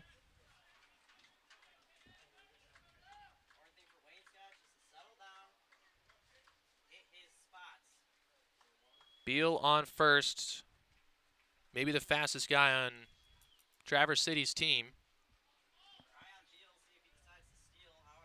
Good guy to have on base. Here in extra innings, the 2-0 here to Smallwood. Smallwood, a little flare to left. It's going to be caught by the shortstop, Darden. And the free runner on second for Kenosha when we come back here on Pittsburgh Radio.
Welcome back to Pittsburgh Radio. Bottom of the 11th.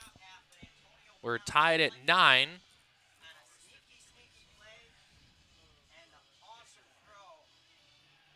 Base running mistake in the top half by Brendan Summerhill. He got thrown out at third for the second out of the inning to end a potential rally after Christian Beal singled. So Kenosha just needs to get in that free runner sitting on second base per the extra inning rules. Brady counsels the runner as he made the last out. Brendan Summerhill left the game. He was limping off the field after getting thrown out. So Alec Atkinson goes to left. Parker Stinson, the batter, he homered in the bottom of the 9th to tie the game at 8 and is the reason we're in extras. Gets a bunt down. It is a foul ball as it was just behind home plate. Didn't get it far enough. So Stinson, who homered in the ninth, is making the selfless team play to bunt the winning run to third.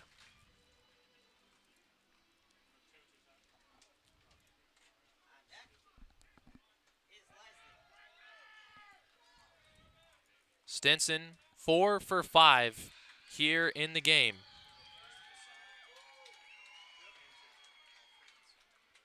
Shows bunt and gets it down.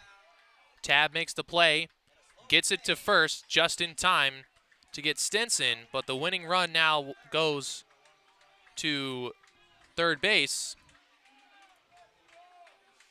So now I would imagine Rebant's going to intentionally walk Leslie to set up a double play. But we'll see. He might just have his infield in to get the out at home.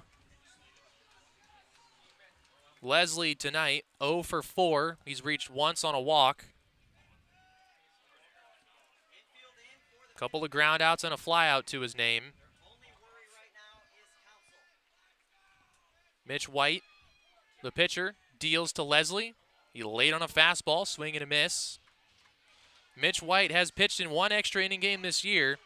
At home against the Battle Creek Battlejacks, he gave up the runner on second. And because his team failed to score with their runner on second, he got the loss. Though it's an unearned run, the runner on second.